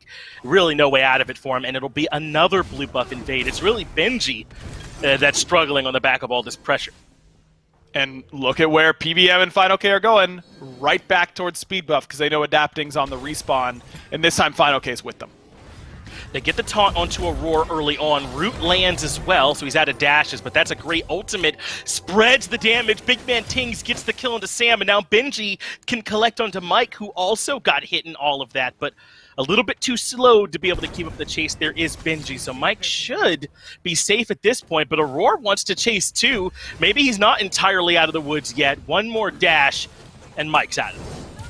But now it's CaptainTwig who's going to be dove. Blink and Fear No Evil from adapting. Beads are not enough from CaptainTwig, though. It looks like Benji... Okay, yep, that's fine. Just the quick stance swap, the one... I don't even know if he got a tick of his heel off before he ended up surviving that. But that's huge for Benji to at least stay up and be able to not find his second death of the game. Just, again, a bit of a weird decision there, I think, by Ghost. They get the speed buff, and then they step up aggressively into that little corridor. They kind of spoon-feed Tings a really easy kill onto Sam. They are not done being aggressive on this part of the map. Defender of Olympus and a rotation from Fine OK means pressure onto adapting. A nice turnaround shot means Sam doesn't have to overcommit and adapting falls down. Ghost are able to find their 3rd kill of the game to answer back, so they're going to keep being aggressive. And I wouldn't be surprised to see all of Ghost, again, set up on this blue buff. It's really, really easy to just make sure that Benji does not get a chance to have a say in this game from the position that Ghost is in. I mean, you've got 2 levels there for Fine. He's up a ton of gold, but not enough to finish off the Void Shield, so instead he tries to min-max a little bit, gets Kusari 1, thinking that he's probably going to be out for a little bit, that there's going to be some skirmishing happening, and he's not going to get a chance to reset and use that, 650 that Kusari is. It's a pretty steep price increase from Void Shield 2 to Void Shield 3, so he wants to spend that where he can. Well, the blue buff is still up, but Radiance should be able to defend the speed. Adapting's on it, so that won't be invaded. But the blue buff is really what this has all been about. The speed buff has just kind of been gravy. Fine OK has transformed at the right time and is looking to lock down Benji, but there's the D transforms, so maybe it wasn't the right time. Benji forces him out, and the blue buff still stands, but Mike wants more. Taunt forces Ting to use the ultimate in order for the CC immunity, gets him out of there, but still, the blue buff invade continues and goes steal it away. Now, every time that this blue buff has been stolen, it's still been 2-3-man splits, and that's why Final K isn't even further ahead than he normally would be, I think, in this sort of position, but he's still very far ahead, and that's the same reason that Sam is not ahead of adapting, because every time you're invading, that enemy gold and experience off of their camps is worth less than your own camps, so not only are you getting less golden experience from clearing those instead, but you're sharing it as well, and adapting's done a good job of finding farm elsewhere on the map to stay relevant in this game. So for the most part, Radiance are still right in this. It's really just right now that Benji is a good bit behind FineOK over in the solo lane. You can see it's 2 levels or so, maybe a little bit over that, in favor of FineOK. So if you're Radiance fighting and FineOK is not there, that part of it, I feel like, should still feel pretty even to them. It's really just when they have to deal with this out-of-control Kakutlan. Yeah, Benji's up about 1,000 gold right now, and the overall gold lead for Ghost is a little over 1,000, 13, 1,400. So really, without Benji there, or without FineOK there, you're looking at a 400 gold deficit. That's not that bad. I mean, you're in a pretty good position to still win fights if you're Radiance, as long as this Kakutlan is absent. Well, it's an early hi-rez for Cyclone Spin for this Ullr. I feel like we don't see that a lot. For a while, the triple pin build was really popular with him on the back of that Transcendence, but either way, I think this more spellcastery, ability-based Ullr build, there's not so much wrong with that. I think it totally makes sense. I mean, you're going to Axe into change stance. You might not be able to fit an auto in there, but you'll 3 auto, 1 auto. That's all part of the combo, and getting 2 extra hi-rez procs really doesn't hurt you too much. I mean, it means that you're going to be really delayed in pen with the way that Cyclone's building, especially now that he's going into crit from here, but ultimately I think it can work with this style of build. It sets him up to 1v1 very effectively. I don't love this build late game. I don't think it does a whole lot for you, except help you push towers, which is kind of a weakness of Ullr, is that because he doesn't have a huge attack speed steroid and is kind of relying on being an axe stance a lot of the time. Sometimes his tower DPS is a little bit low. This build does help you with that as well, so it covers up one of his other weaknesses. Roar taunted in, no big deal yet. He does get his ultimate off onto just about everyone on the side of Ghosts, but no one on his side. Roar is incredibly low, but is able to get that kill onto PandaCat all the same. Once he lands back down, he will fall to PandaCat in trade, but Benji still swinging away, gets the kill into CaptainTwig, so it's 2 for 1, and adapting once more here from this fight. It's a double from Benji. Big time ultimate there from FineOK, turns things back around, but adapting finds one more. Sam is the last standing member here for Ghost, and it's a deicide for Radiance. Benji having a hell of a fight. Man, FineOK just rotates into that fight and just cannot end up matching what Benji does, despite the massive lead that he has, because this is what Radiance's comp is designed to do. They're designed to group as 5 and be super effective, and that's exactly what happens. Aurora gets good damage off of his ultimate, even though he's the one who gets initiated on by Mike. Mike uses basically the whole kit onto dumping it into Aurora, which is exactly what Radiance really want. A single man taunt into a dash to slow him. They don't really care about that. And Fine dedicates himself to trying to peel Benji off on the backline, and that's just really not what Kakutlan's strength is, especially when he has this sort of lead. FineOK can't make his way into the backline because of the pathing and the way that fight started off. And then he's kind of relegated to this peeling role where he's just not going to be able to do a whole lot against an Amaterasu. Benji, on the other hand, finds his way directly into the backline because PandaCat was so softened up by the rest of the damage from Radiance. That's just a huge fight, man, from the Radiance boys, and they absolutely needed it. And it's so funny. We spent all that time talking about how a left side fight could potentially favor Radiance because FineOK and Benji might not be there. I wasn't thinking it'd be the other way around. The left side fight would favor them because of what a great fight Benji had over FineOK. But I think Aurora did a ton of work with his ultimate. I know that he didn't really hit a whole lot of Radiance guys, but he had everybody on Ghost to start it, and that's always such a big swing for you, as FineOK could be getting hunted down, is able to avoid that last hit for the stun, but Fear No Evil does keep him pinned into a 2-man wall stun. FineOK lives through it all, but in the end, it's too much damage. Mike will fall as well, even with a good 3-man taunt. It's a 2 for 0, and I don't think Radiance are done. Sam's been onked. CaptainTwig's going to be the first one out the door on the rotation, but Sam hits him on the way out. A 4 for nothing on that right-hand side, and you just see the prowess of this composition for Radiance once they group. Ghost's comp is so much better when the map is spread out and they don't allow Radiance to group up. And they really needed to win that Gold Fury fight, I think, in order to keep Radiance's team fight down. As soon as that Gold Fury fight went Radiance's way, I feel like this game is all orange from here on out, man, because I just don't know how Ghost can match this team fight presence from Radiance unless Mike finds a 3, 4, 5-man taunt.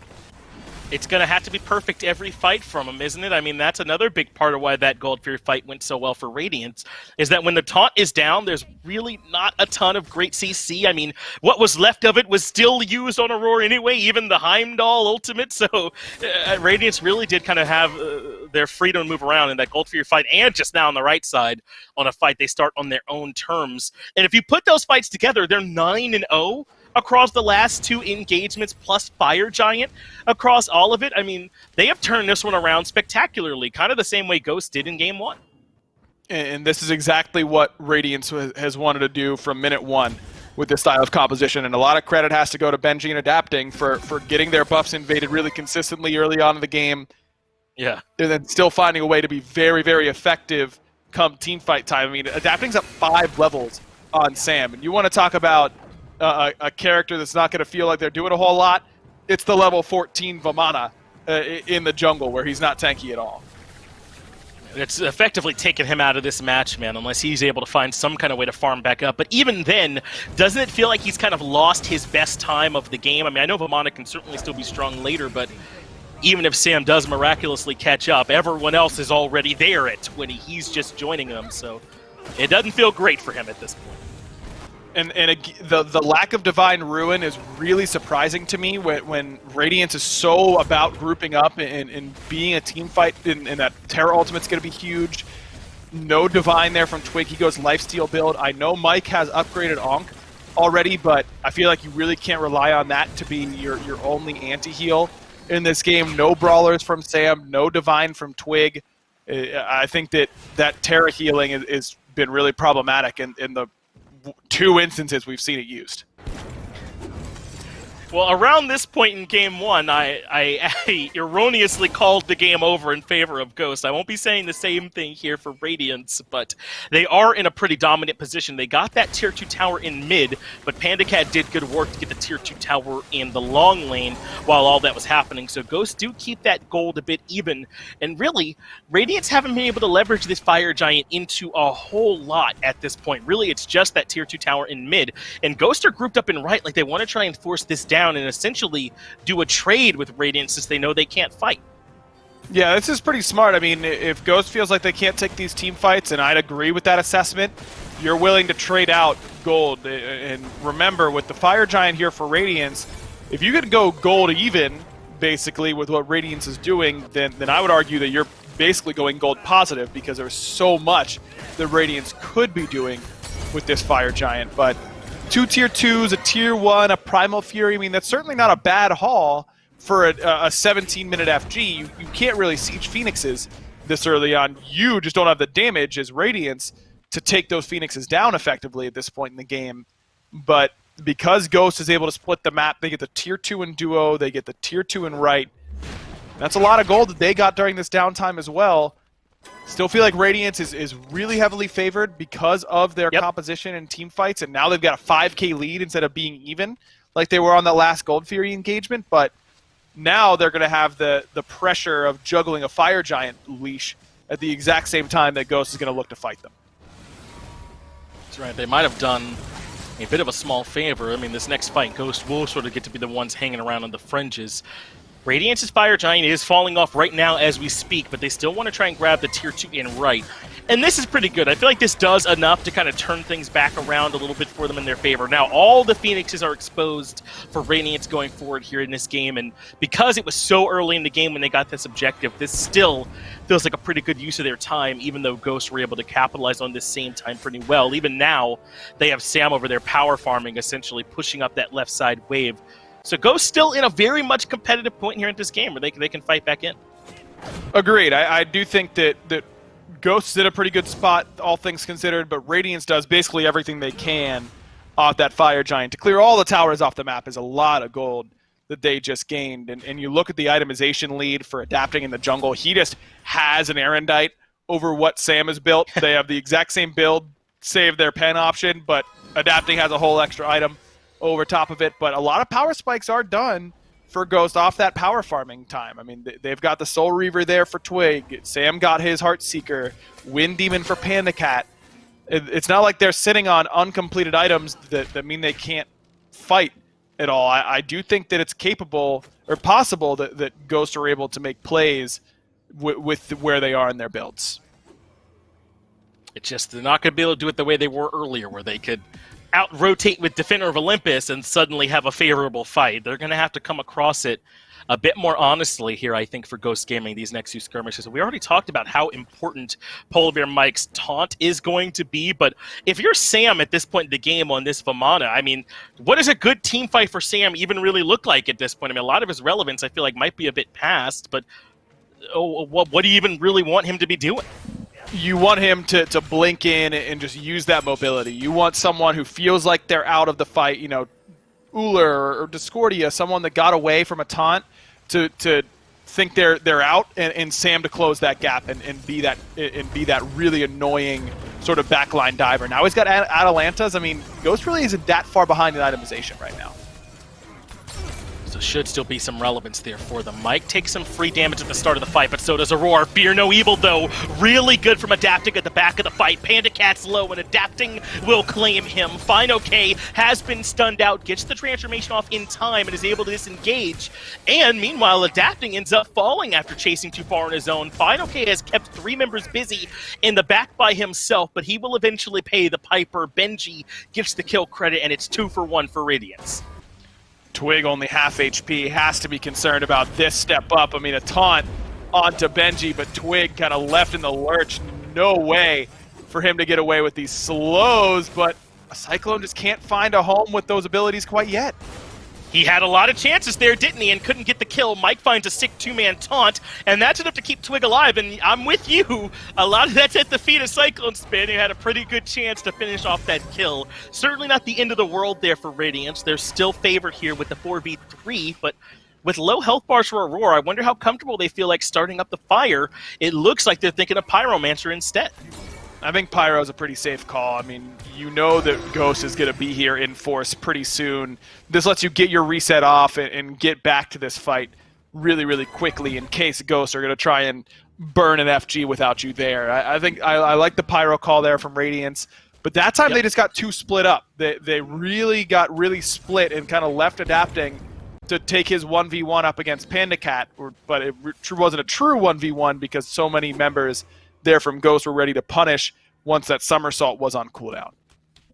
I think they just tunnel visioned onto Fine OK. Maybe they thought they were going to get that kill a lot quicker than they were, but once he created that little bit of space for them near that Harpy pit back there and kind of led them a little bit further on, that was kind of that threshold that made things tough for Adapting, who was still trying to do his job where he'd committed for that first kill and was kind of left alone. So yeah, a bit of target prioritization maybe going askew for Radiance in that fight, but they're still the ones in control as they start up the Fire Giant. They're going to dare Ghost Gaming to step in and find a way to start this fight off. Fine OK takes some free damage at the start as they push him out, but Benji can't get the kill by himself.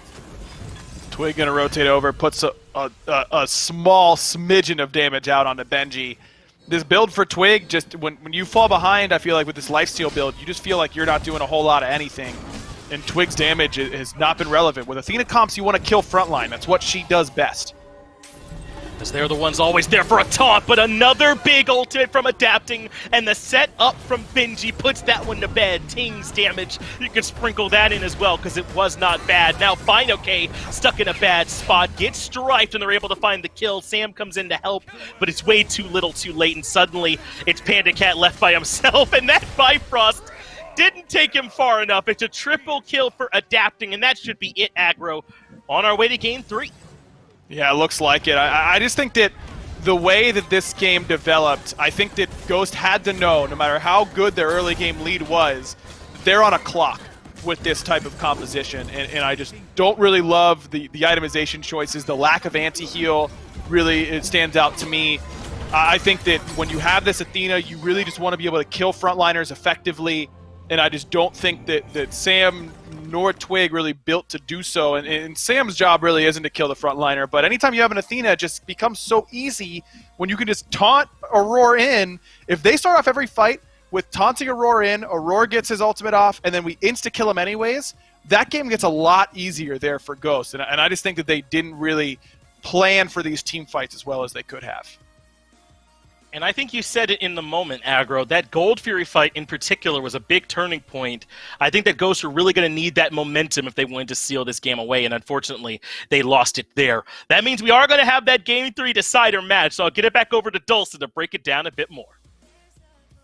That's right, guys. Headed into Game 3. Great job on the call by Finch and Aggro. Back-to-back 27-minute games, back-to-back clean performances. This one still seems like maybe it's born out of that solo lane jungle priority there. Well, gets Benji ahead in this one. Mifflin with me, though, to break down game number 2. Similar vibes, but maybe different teams in this one, Miff.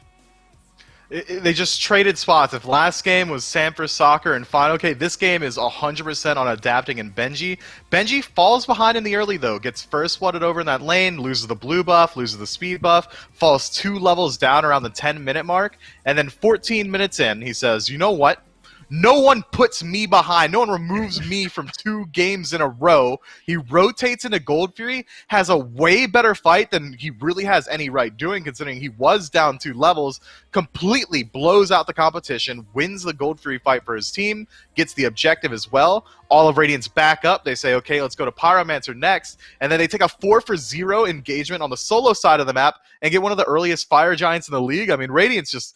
They were losing, and then they said, nope, we're going to start winning, and all of that is really, I think, born from Benji. This is now back-to-back games where we've seen this Hoonbats play a pretty big, pretty pivotal role, really, in both of the wins up to this point. We had a conversation around the jungle, how important that would be going into this set. I wonder now if Hoonbats finds his way into the ban column if you're not picking first overall.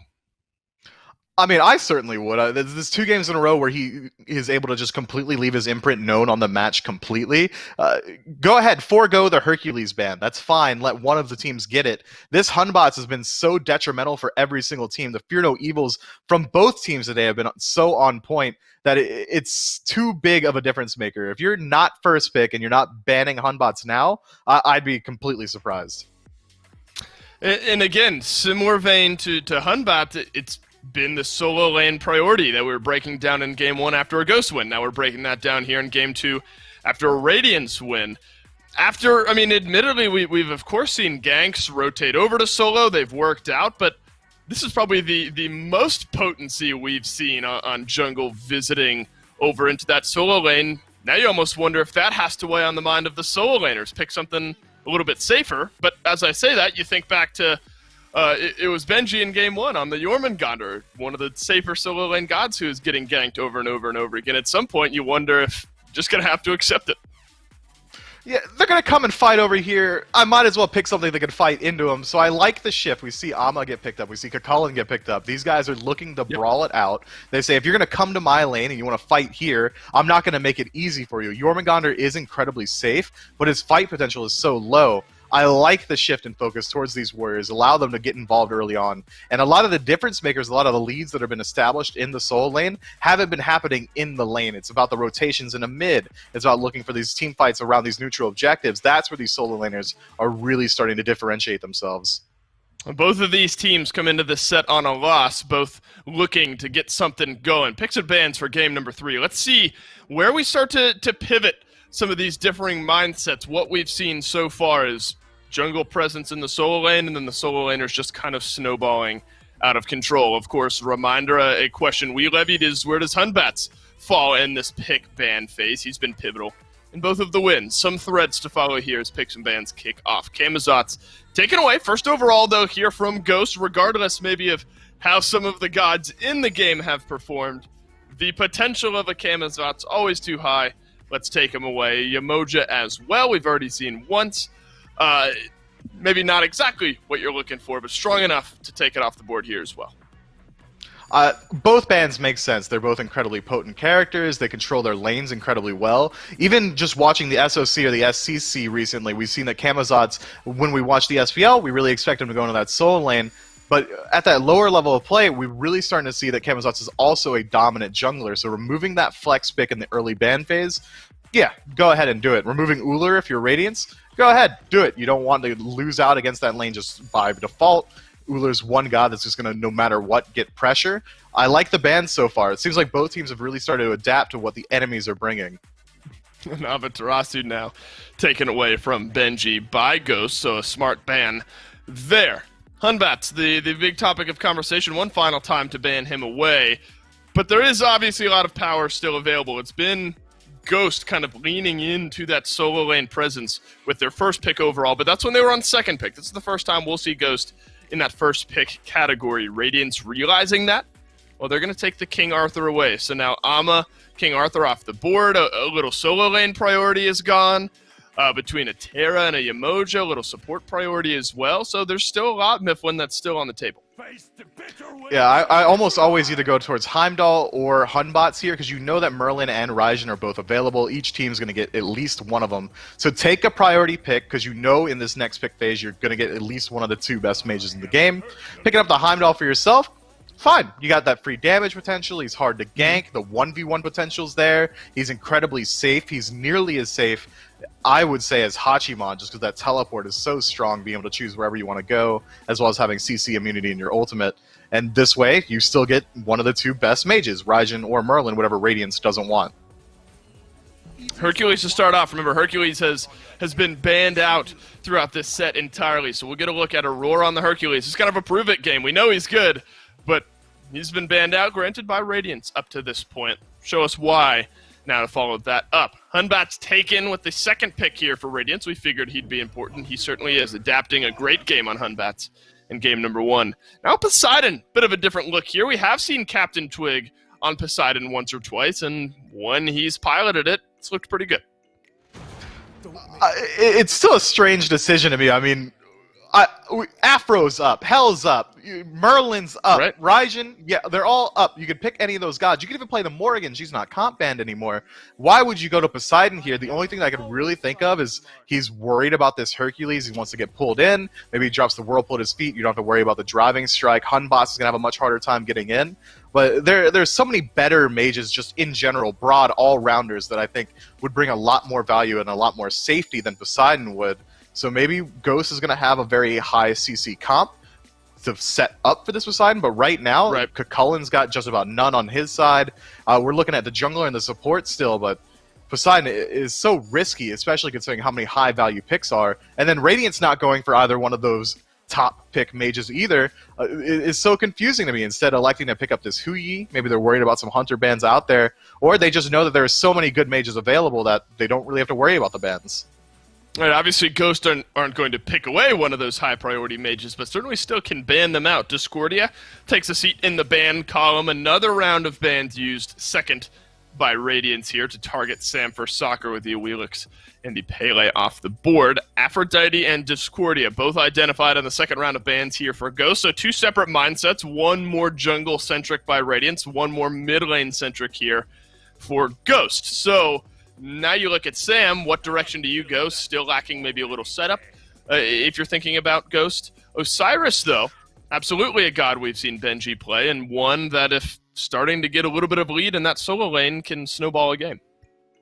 This team comp from Radiance, Hunbots is going to be able to bring kill potential into any single lane that he rotates into. You know he's not really worried about the kill potential in duo because Hercules over there piloted by Aurora. I mean, that's going to be absolutely strong. For Sam, even now, he still needs some sort of initiating factor out of this jungle role. I mean, Kuzumbo has decent engage. It's really all off the back of a push, though. Not very easily confirmable.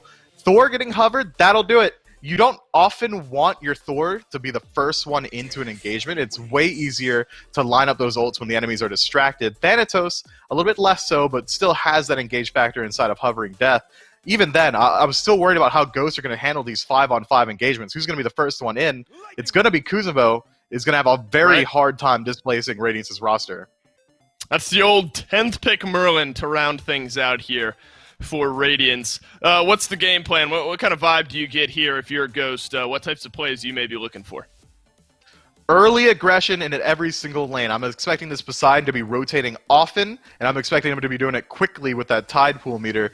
He's going to have to set up pressure. He's not going to get in his lane against this Merlin. He needs to rotate around and try and work with his ganks, find those cracking kills, and snowball an early lead through objective burn. Alrighty, the SPL is already starting to heat up a little bit this week. Ghost versus Radiance. John Finch will take us home. Well, how could this clash of the Titans end any other way than a game number 3? And it's going to start pretty hot here as well, as FineOK already in some trouble. Good whirlpool there from Twig. That should put a stop to all that aggression. And I know these guys want to settle it quickly, but hey, at least let us intro the game. Hey, that's when you've got Hercules, man. As soon as you load in, it's go time, and that's exactly what Radiance do. Group up around this Herc and try and force a fight that they feel like they can win. You force a couple abilities to be picked up that maybe those players wouldn't like. Maybe you don't want to. I mean, you definitely don't want the leap there for Cullen at level 1. Twig, likely wants to start his title surge, his one instead of the whirlpool, but feels like he needs to pick it up. But Adapting also starts Somersault to try and get that kill, so it feels like it's a more or less pretty even trade across the board. Except for that Aurora has Hercules, that should be it, right? I mean, in most cases, maybe I'm being a bit glib here, but this pick for Aurora is so signature, I would say, at this point. Is such a devastating combo that so often it's taken away from them. But Radiance able to find it here this time in the picks and bans. Now, obviously, Ghosts have some good tools, I think, to deal with it. Poseidon comes to mind, but still, Aurora and Hercules are synonymous for a reason. No doubt. Now FineOK in trouble once again. He's really close to transforming, and he needs that extra damage. Pushes someone into tower, but it's not quite enough. Still a good gank by Adapting, putting that jump that he might not have wanted to pretty good use and ganking FineOK pretty early on that right side of the map. You know, that's funny. Dave was saying on the desk that somewhat unusually, a lot of this has been decided over there in the solo lane in this game. Are you surprised at all that we've seen this much jungler attention on that right side of the map? A little bit. I mean, it's really been a lot of junglers ganking duo. You know, you want to fight in your mid 3v3. Sam really put a ton of pressure onto Benji game 1 and really continued that into game 2, frankly. But yeah, to get Benji off to a lead on his most aggressive god that he's played so far this set certainly isn't a bad look. No, not at all. And a lot has sort of come down to the way that solo side has gone here in these sets. And Adapting is back for round 2. I doubt that FineOK was expecting that this would be the call from him, but with that monkey bounce, he should be safe. The leap from Adapting had to stop at the tower line, didn't want to go too far. So FineOK survives this second gank, and now Adapting has put a ton of pressure on the right side, so look at left. Polar Bear Mike and Panda Cat know they're free to come up for this purple buff invade. Yeah, but Aurora's Hercules, man. I mean, this is going to be difficult to secure one way or the other. Looks like Panda Cat did manage to snag... No, it did not manage to snag it. It's Cyclone and Aurora who managed to get it, but both PBM and Panda Cat are able to escape on the back end. I feel like this is just a difficult lane to end up trying to invade. I like that they tried it, but a good reminder that is Aurora's Hercules, so nothing is free over there as Samper Soccer puts out a ton of damage onto Benji, and there's 3 Ghost members here, and Benji doesn't have quite the same backup. He's got tons of slows, though, that's bought him some time to run, but here comes the blink from Sam. They lock Benji down. They make it 1-for-1 in the kill column. Looks like a miscommunication situation for Radiance because Big Man's backing, he's resetting, whereas Twig has already reset, and Twig is there, perfect timing on that invade to make sure that is not a good opportunity for Radiance on that side of the map. Whew, Panda Cat barely makes it out of there, though, with the Bifrost, but no surprise that Ghost Gaming would be in some trouble here in left with Hercules on that Aurora, as you mentioned. But I think something that you've been tracking a bit more here of that's important is when these back timings are coming out. It's something we talk about a lot over in solo, but it matters a lot on the rest of the map too, in mid, in jungle, over in the long lane, and I think maybe Ghost were a little bit ahead of the curve there on that one, and that's why they have Twig there when Tings isn't. And that's huge because not only does it defend your blue buff, but it opened up a blue buff invade onto Benji, and it really relieved a lot of that pressure on FineOK's side of the map. Now Fine hits 5 first, and the fact that that second kill didn't go through for Radiance was critical. Even though FineOK had just teleported back, was very low HP, he had a health chalice and health potions. He's got a ton of regen kind of ready to go, and he's able to stick around, heal up, and still manage to come in and affect that fight well enough to force Benji back and ultimately lead to Ghost's first kill. So it's as bleak as it looked for a little bit there for Fine OK. It's really, he's in a pretty decent spot now. Yeah, they were able to right the ship, so to speak, and things did look bad there for a bit. Like, so much had been determined in solo, but a good job to bring them back towards purity. So now we might actually see some action happening somewhere else. I mean, I thought a big storyline coming into this set was that Cyclone's been really, this has not been his phase. He's been struggling from where I've been sitting, but it really has not come down to these hunters at all so far this set. And agreed. I do think that Cyclone struggled quite a bit so far this year, at least towards the back half of this phase. And I think PandaCat has probably been the most impressive ADC to me. I think that he's had the least, low-end games and has really had big moments where he gets really big leads and is able to really transition them better than a lot of other Hunter players. So I think that to have Cyclone play this well during the laning phase that was probably the easiest win condition on the table for Ghost. It's just jam pressure duo lane and win through that. And I think that with the way that Ghost is playing, they actually anticipated that was what Radiance expected from them and went to the solo side instead. Big Kraken, though, from CaptainTwig, and Aurora's low. Thanatos comes in, and Sam for Soccer finds the kill, and now Adapting is stuck in a bad spot. Another 6-side Sam misses so little. That's the double kill for the jungler for Ghost, and suddenly they're up 3-1. Great patience by Twig. Now he's in trouble, though. Has to use the beads with the pathing, but Tings has flickered in, and what do you know? Here comes Sam. Yeah, I mean, he signed his own death warrant, hasn't he, at that point? I mean, best case scenario, you get the kill and also die, but in that scenario, he didn't even get the kill, and now Sam on Thanatos, by the way, is suddenly 3-0-1. Yeah, that's not ideal now for Radiance, because Aurora's fallen behind because that Mike gets 3 assists. And that's what I was going to say about this Kuzenbo pick, is that I actually think it's very smart against Hercules, because what Kuzenbo does is disrupts timing better than maybe any other Guardian in the entire game. It's just really hard to get multi-step combos out when you're playing this character, or playing against this character, and that's what Hercules wants to do. He wants to pick up one person and push them, and during that time where Aurora is, underneath the ball in center field waiting for that player that he's done so much work to bring to him, you're just going to get disrupted. I mean, but whether it's a Sumo Slam or the Watery Grave, you're not going to be able to get that additional CC off. Hercules is really strong because he displaces you so far, but it's 2-step CC, and Kuzenbo does very well against that. Yeah, I don't know what Benji has here except a kill to give over to Sam. No health, no mana. And that's an easy cleanup for my man Thanatos on that one. And suddenly, this has become his game, hasn't it? He is the one now setting the pace. PandaCat could be in trouble. Cyclone Spin dives in, but good use of the Bifrost. Even in that small situation, that little bit of space was enough for PandaCat to get out of it. It was close, too. If that Bifrost is a little bit further away, Cyclone knocks PandaCat out of it probably, and it is in a really bad spot. But because of the good placing, maybe PandaCat used that 2 as well to give himself knock-up immunity to make sure that he could teleport through that, because you can go through even during that animation. Benji in trouble again. He only needs to be brought down into execute threshold for this gank to work, and it absolutely does. 5-0-1 now. 100% kill participation for Sam for Soccer on the jungle Thanatos. And I think people forget that this is what Thanatos can do sometimes, man. When he gets ahead, it is so hard to stop him. Just the snowball effect is really hard to stop, because he has so much damage and so much mobility all at the same time, and really can overkill you with ease. And then there are times like that on the right-hand side where he doesn't need to even kill you for real. He just needs to get you low enough that his ultimate's going to execute you. He doesn't need to 100 to 0 you all the way down. And Adapting's on this Hunt Bats. Again, Adapting doing a good job farming. It's kind of what you expect from him. He always seems to try and stay pretty close, regardless of the lead on the other side.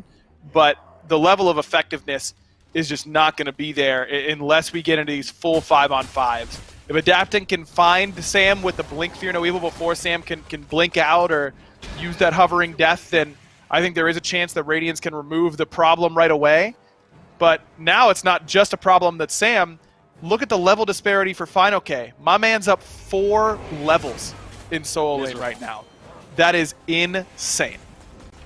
Yeah, it's pretty hard to have your own dedicated farm and be that far behind, but great work to be able to survive there and not fall to the Kraken. Twig is low. They push back adapting, though, and Sam's up in the air. He comes to the back line and gets rid of the Unbots. Benji does get a much-needed kill onto CaptainTwig, but now that Sam has repositioned, he can reinitiate this fight on his terms. Finds the silence, but Aurora still gets the push-pull, and that should be enough for Fine, but no, Fine lives through all of it. Sam gets the kill into Aurora. They turn around onto Benji, and it's a double. Somehow Ghost are the team on top.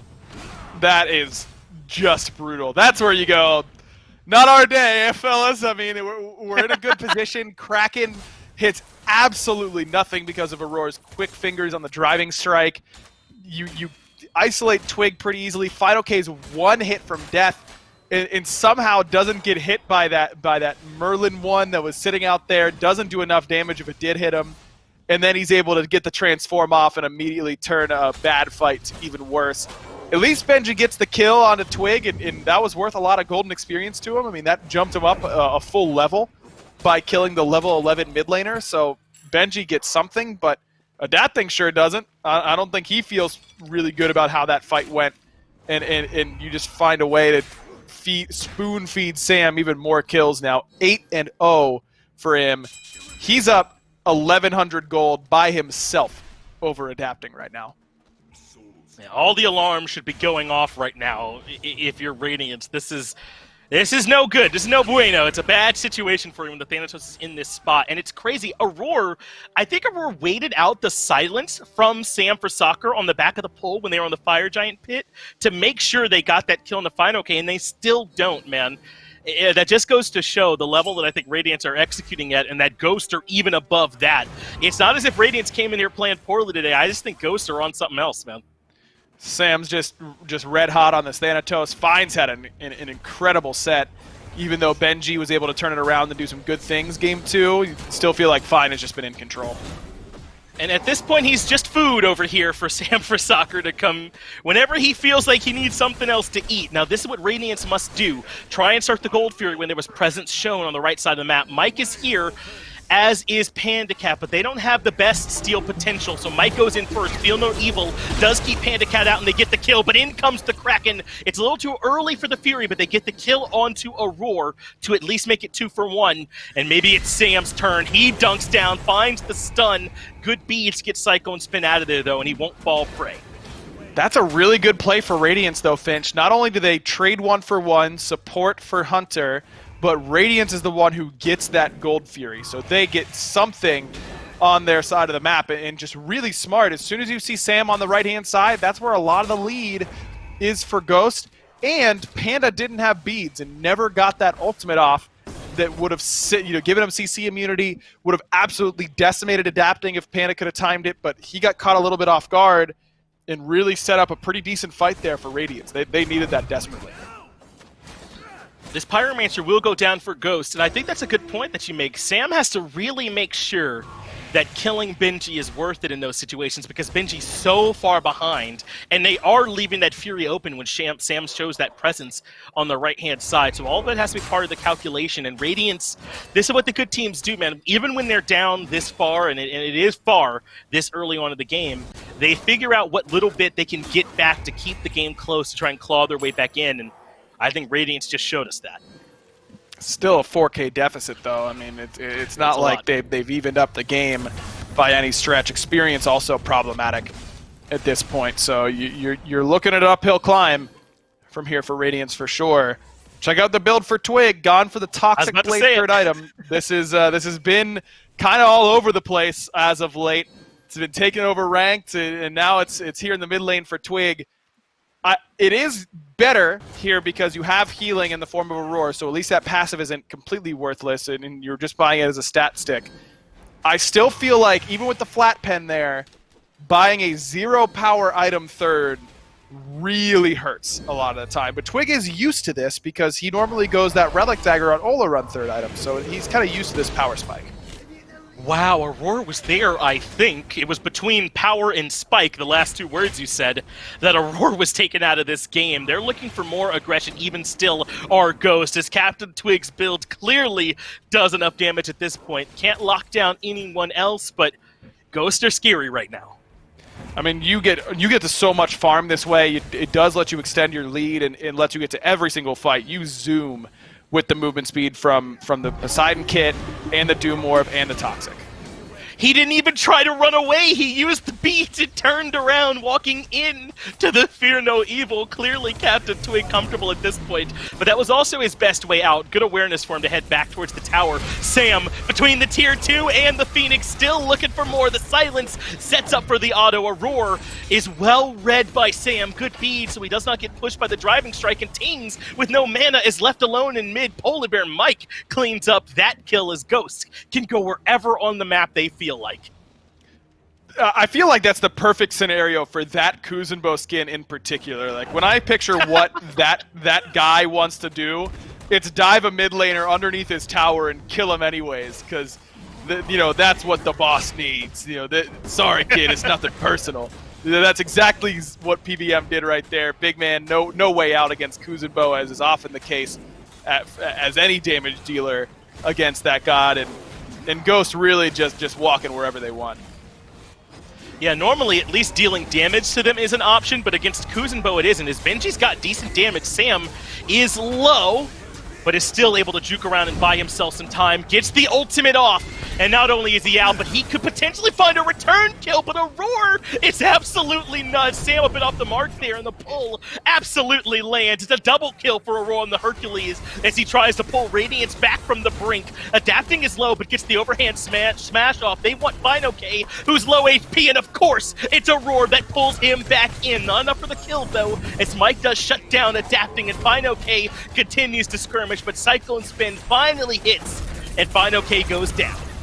This is best case scenario for Radiance, that it just devolves as fast as possible into some nonsense over here on this left-hand side. Twig was able to push up multiple waves on the right-hand side, gets this tier 1 in mid. Could have been even worse there, I think, for Ghost. I mean, as soon as that ultimate from Sam is a little bit wide right, it gets really sketchy really fast. A huge shutdown kill there from Aurora. That catches him up instantly. Aurora hits everything that fight, which is kind of what you've come to expect for Hercules on this guy, but you got to give him credit anyways for it. Yeah. I mean, that was close. That was a great play to let Sam even get up in the sky in the first place. Panda removes Aurora from the equation with his ultimate, takes him out of the fight, and then body blocks some shots from Benji to let Sam get up in the air, and then Sam goes, I could be 10-0, or I could be 11-0, and then dunks back down and ends up whiffing. Yeah, it doesn't quite hit it. Aurora blinks in, can't find Sam, and now he's stuck in front of the level 17 guillotine that is Sam for soccer. Aurora does make it out of there as Ghosts are able to find the primal. It's right there on the screen. Panda Cat is the one that got that. Pyromancer will be back up here in just a moment, so there's plenty to fight over on the right side. I think Ghost, yeah, they want to fight. They're looking for FinoK here early on. He gets pulled back towards all the damage as he's able to find a big knockup. Excuse me, Benji. I'm just used to calling big solo laners FinoK, but Sam is the one that gets the execute. He's low in the back, but finds the heal. A double kill as CaptainTwig gets Aurora as well. Cyclone Spin does finally shut down Sam for soccer in the back of the fight, but PBM at this point is way beyond the tier 2 tower. He thinks he's favored in this one. Yeah, I agree with him as well, because he's the same level as big man Tings. Give me a break, dude. No chance Tings is able to do anything in that matchup. It's a 3-for-1. Sam gets himself another couple kills, but the anti-heal is critical there, because between that Bloodforge and the Thanatos passive, if Sam wasn't anti-healed when he got those kills, that would have been game over, because he could have penta-killed Radiance from that position. But instead of getting these massive heal resets, just gets a small shield and a sliver of health back thanks to the Brawlers and the Divine Ruin that he had to deal with, and thus leads Cyclone to the shutdown.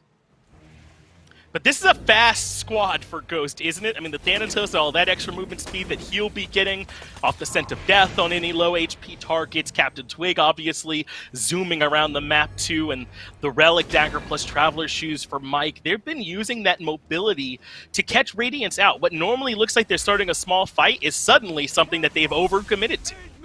And it's pretty easy to do it quickly at this point, as, again, Twig's able to quickly close the gap onto Benji. That Kraken doesn't find exactly where Twig wanted, and as a result, Benji's able to walk away even with a small amount of magical defense there with that enchanted Kusari.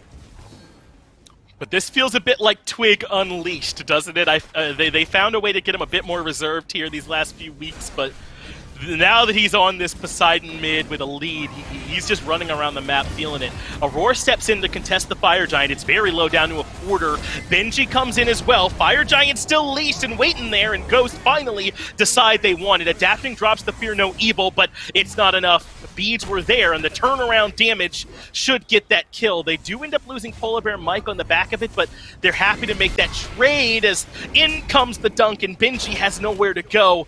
He will fall as well. Another kill way in the back for FineOK as well, as Ghost Gaming starting to run things.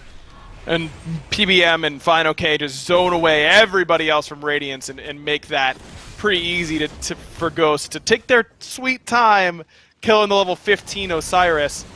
8 deaths now for Benji. A rough day at the office for him. Yeah. Ghost, I mean, without the Kraken, that was a bit scary. Aurora tries to time the boulder in. It was a good Fire Giant hold on the DPS. All of Ghost just kind of wait until that boulder's done bouncing around. They wait until Panda Cat's ultimate takes Benji out of the fight entirely. And then we resume. And then we secure with some extra abilities coming in. But still had me holding my breath a little bit. That one was a bit scary. I'd say so. I didn't have quite the same confident read over it as you did, but sounds like Ghost did as much as they could to make that one theirs. And you talked about how this has not been a great day for Benji. Aurora, I mean, not Aurora Aggro. I think that Benji has been their most consistent player, him and Tings, right? And they've really done a lot, I feel like Ghost has, to take Benji out of this game so far. And I know they don't necessarily come in directly looking for players, but they look for matchups. And as soon as they saw that Benji was on a couple of low-pressure Stallone laners, they went over there to try and grab him. And now it just kind of happens where he falls behind early, and that's just an easy lane for Thanatos to gank. Anytime you've got an execute, you often see it head towards that solo lane. Ghost now in position to try and threaten this left side Phoenix. Everyone except Mike has the Fire Giant, but they're not all in on this push. The other two members should be able to push down the tier 2 and mid, but they don't have a wave with them, so instead they'll just come join the squad over and left, and FineOK just de-transformed, so this might not be the easiest fight in the world for them as he starts to get locked down, but Mike wants to step in. Blink finds the pull, and that will grab Benji. They put in damage, but not enough. Still, that's going to force Benji back to base, and even though he's only level 16, he still absorbs a decent amount of damage. FineOK gets pushed back in towards the back, finds the knock-up onto one, but Cyclone Spin jumps up and over it, and suddenly FineOK's in a bad spot. Gets a ton of time bought for him, though, by Polar Bear Mike, but Cyclone Spin gets the kill. Left side Phoenix comes down, low as a roar, and Panda Cat gets the kill credit for it, but Cyclone Spin has gotten himself a double, and there might be more. CaptainTwig, Mike, Sam for Soccer all low. Dive bomb in aggressive. Cyclone Spin is close, and Big Man Ting gets the kill. Radiance not ready to give this one up just yet. Still, Ghost get that left side Phoenix, but not a super clean engagement from them on that dive. FineOK goes a little bit too deep. Mike really dives with him in order to try and get FineOK out, but I don't think there was a whole lot that you can do once Fine is that committed. Panda kind of loses track of where his Bifrost crystals are and TP's 2 feet to his left instead of out of danger. And ultimately, that Kraken from CaptainTwig, I don't think did as much. I didn't really see it in all the chaos. Can't imagine it ended up hitting exactly who he wanted if we didn't really notice it too much. So, sure. Ghost a little bit all over the place there, but at the end of the day, they still get the Phoenix, which was really their main goal. And even if they lose this game, I think that this is why people don't give Aurora Hercules, because shouldn't this have been much easier for Ghost, I feel like, to clean this game up? But time and time again, he finds these ways to make life hard on him. I mean, even there, he's the one that kind of forces FineOK into that overcommit under the Phoenix. It's just been a good game from him, and I think they all will be. as long as he gets to play this pick. Yeah, I think it's an interesting decision to first pick the Heimdall over the Hercules when you've got the other best Hercules player in the league in PBM on your side for Ghost. But I think it's because of the matchup there for Heimdall. Remember, Heimdall's knock-up immune when he's channeling that Gallarhorn, the 2. And so whenever you see Aurora start coming at you, we saw it underneath that Phoenix. He tried to pluck Panda, was a little bit off the mark, but even if he had hit, Panda wouldn't have gotten plucked back in. And so I think that Ghost's prioritization of the Heimdall speaks to how strong they think this god is, number one. And number two, knowing that the other god that they might first pick wouldn't be that great against our first pick anyways. So we're pretty free to pull the trigger on the new guy. And so far, they're largely right. I know Aurora, I just talked about a good game that he's having. Well, it's not been good enough. This still certainly controlled by Ghost Gaming here. Almost 10,000 gold out in front. We're 25 minutes in. A lot of people are level 20 at this point. PandaCat, the only one on Ghost who's not there yet. So this is that experience lead starting to mean less and less. It's really just about the big gold disparity coming up here soon. So Radiance certainly do have a way to get back in it, but Fire Giant started up and Radiance, they're not here for it. They're not going to be contesting this one. This should just belong to Ghost. Yeah, no real surprise. Take a look at Twig's build from here. I mean, he goes Soul Gem last item. Doesn't have a lot of CDR, only 10% up until now, but this means that my man's only rocking 10% pen. You look across the builds, Benji only has a little bit, but magical defense, but a lot of mitigation. Pen doesn't really help you against that. Aurora only one item in Thieves and working towards a Spirit Robe or a Mantle. That'll have some magic defense as well, but nothing dedicated. Still, though, in the back of the fight, this could be good for Radiance if they can find a way to turn it around. Instead, Mike does tons of work, and they're able to get the kill into Cyclone Spin early on. Right side Phoenix comes down as well, and Ghost Gaming get in and get out easily. Much better than that fight they had on the left side Phoenix. I think PBM just soloed him through Relics. I'm pretty sure no one else did any damage at all to Cyclone Spin right there. With the upgraded Thorns, the Pridwin proc as well. PBM is third overall in player damage this game. That's not a mistake. Not from the bottom. Overall, he is doing a lot right now, and Cyclone just was on the receiving end. Kuzenbos do that a lot, as CaptainTwig doesn't find a whole lot there. Still, I think gets some outer ring damage with the Kraken, and Adapted pays for it, but not quite the lockdown that he was looking for. But he's been liberal with those ultimates. That's something that we've noticed with him so far this game. If he thinks he can find a solo kill, he'll drop it. I mean, he had Adapting Dead if he hits the Kraken there, so, decision-making good. That's fine. Yeah, the calculus is correct there in that spot. Mid-Phoenix will fall as well. Aurora controlled by that ultimate from PandaCat. He does survive the follow-up damage, but Sam Soccer got the left Phoenix while all that was happening as Twig got adapting. Executes available. He finds it this time. Aurora goes down, and this feels like it could be the beginning of the end. Benji must not have gotten silenced there as he is able to get that ultimate off in time. Titan's still not the focus yet. They're looking for the kills inside the fountain, as FineOK barely survives all the extra damage, but still, with these low health bars, Ghost might not be able to end just yet. I mean, they've got 3 waves of fire minions. It's really a situation of just waiting for the waves at this point, I think. I mean, Fine's got TP. He's going to come back full HP. I don't think Aurora and Adapting are seeing the game in color again today. Benji, Big Man Tings, and Cyclone Spin, the only hope for Radiance to try and hold on to this set. Ghost are patient, and they wait for FineOK to come back, but now they're all in. Benji blinks the back line, but Kraken and all the damage are just too much. Ghost Gaming able to take care of Radiance 2-1. I mean, Radiance had a great turnaround game number 2. It just feels like when they plug one leak, the duo lane was really struggling. They seem to have fixed that a little bit. Now the dam has sprung another leak, and Benji on that right-hand side really struggled today. I think that Sam and Fine just had really, really good sets. Benji still clearly, the man's not washed by any means. He had a great game 2 and was still able to make an impact. I think that he just fell so far behind in games 1 and 3 that's a tough game to come back from. Yeah, Radiance had to find a way to be able to plug those leaks a bit faster on the fly, it would seem, because that time they couldn't adjust to the solo pressure. Congrats, though, to Ghost for finding the 2-1, and I'll get it back over to the desk.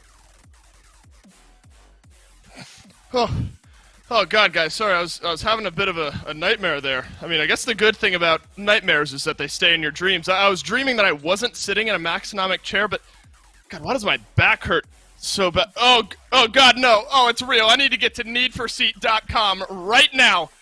The nightmare has made its way into real life. I need to use code SMITEMAX for $50 off a Maxonomic chair, so my back will stop hurting while I'm watching these great games. You guys should do the same as well. Your chair.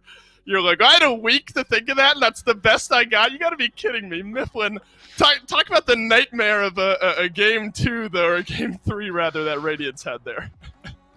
Dave, I don't want you to wallow in that one at all. That was some heat, bro. I might go buy a chair real quick. You said it was code SMITEMAX? Yeah, I'm there. Game 3, that's rough. Say what you will about these squads. That's consistency as well. I think all three of those games around the 27 to 28-minute mark.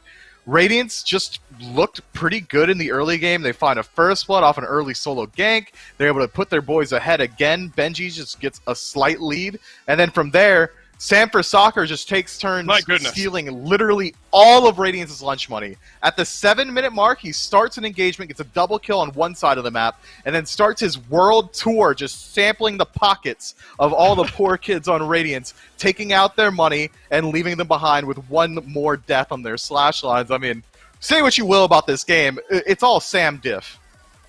Yeah, I'll take a kill here, I'll take a kill there, and I'll do it 13 times in a row. Granted, with all those executes, you're not going to have the highest damage in the game. 17,000, though, quite close. Look at how evenly spread it is, though. If you look at that damage column, I mean, Panda Cat has the lowest on his team at 14k, which is higher than everyone but Big Man Tings on Radiance. And everything else is so spread. PBM, 17,000. Sam, Fino-K, all in that 17,000 range.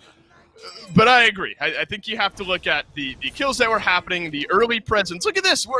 We're 6 minutes into this game. There's already 3 kills on the board. Sam is 2-0-1. He blew this game out of the water, and that was a trend, Mifflin, we figured we might see in this set. Remember, going into picks and bans, I was excited to see the battle between Adapting and Sam. You were as well.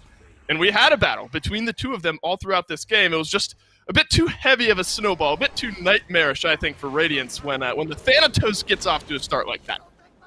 I mean, you call it a battle, and maybe that's how Adapting was thinking of it as well, but in Game 3, that looked like a leisurely stroll through the park. Sam for Soccer made it look casual. I don't want to discredit the rest of the squad, though. Fino-K has a fantastic game, rotates out of his lane very early on to put his team ahead.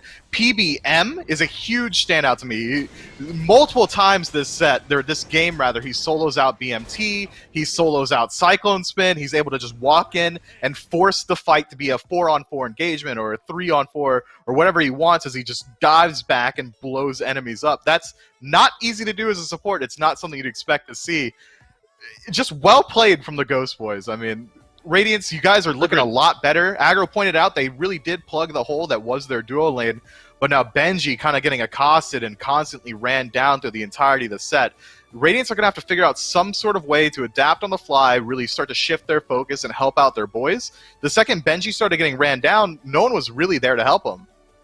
Remember, going into this set, Radiance 2-5 in their last 7 games. They're now 2-6 in their last 8. And Ghost Gaming are able to turn around a slight stumble, won't call it a full-on spiral out of control, but a couple losses in a row, and they're able to get back on top 2-1 here over Radiance. I do think you have to give props, though, in Game 3 to CaptainTwig as well. I mean, everything kind of flows through Sam there, but I think the Poseidon, we were curious how it would look. It looked pretty good there around the end. Quick thoughts, though. I mean, we've obviously given you your moment in the spotlight. The junglers taking over this set. We know you love it. Give some credence, though, to the Hunters. What did you see in Panda Cat, specifically maybe the Heimdall here in our first set of the week? He looked really comfortable on this pick. I mean, Panda Cat might have been the chillest player in Game 3. I mean, he didn't really have to do much when Sam for Soccer is just running an absolute ball on the enemy team. I knew you were going to do it.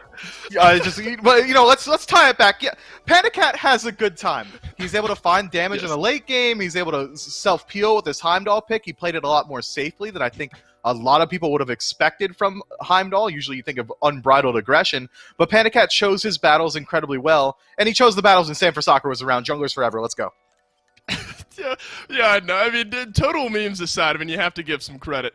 There are a lot of the credit to Sanford Soccer, but I was interested to see how Heimdall, now being available, would look here in this set, and PandaCat certainly made him look good. Ghost, they get themselves back to their winning ways with a 2-1 win over Radiance, and PandaCat himself is standing by to tell us just how it happened. That's right, I do have PandaCat here, Hunter for Ghost, obviously after the successful win there. And I'm going to ask you, man, how does it feel to have a game that's largely decided over there in solo lane? I feel like you kind of got to chill for most of these games. Yeah, I'd say it's odd because when you think of the SPL, you think of like coordinated play and, you know, like just teamwork and stuff like that. But that game through was an entire arena match, and I just didn't know what was going on. For the most part, I was just clearing minions, and it's like, oh, an enemy has been slain, double kill, triple kill, and then I press tab and Sam's 12-0. It's like, oh, okay, nice. Yeah, that's not bad. We get to check if Sam's having a good game. Did you guys view this as sort of a bounce-back set, though? Because I know that you did have that loss to the Knights there just recently. Do you guys feel like you're able to get a bit back on track here? Yeah, I'm really happy. I think us as a team are definitely happy coming back from a loss, or 2 losses in a row now versus Sanguine and PK. And Radiance is not a team to be joked upon. I think they're a great team, you know, have a great squad. So yeah, I think it's definitely a great like bounce back win for us. And was the plan from the get-go kind of to go over there towards solo and play around over there, or was that because you saw Benji on the Yorm or anything like that? Like, talk to me about how you all ended up with that much pressure over there for Sam. I don't know necessarily. We kind of just like go based on how the flow of the game is and the picks and bans. And Heimdall isn't like a very aggressive ADC, I'd say. Like I played a lot of Ulu this season where you can kind of get on in there, but Heimdall is more of like a conservative god. You kind of just got to play back a little bit and kind of get into the late game. So I think in this set, yeah, Salt did pick a little bit more of like the susceptible gods to being ganked and killed. So I just literally AFK'd in my lane, did my own thing, and then Sam and Fine just kind of ran the games. Hey, that's right. I forgot that you got a little bit of history there with Benji. That's my bad on that one. So maybe it was hard watching it go that rough there for him. Great point. Great job, though, man. You guys are looking great right now, PandaCat. I appreciate you taking some time to talk to me. We still got plenty more coming up here today, though. It's going to be the Knights up against Renegades. It's that set 2, so do not go anywhere. Stick around for that.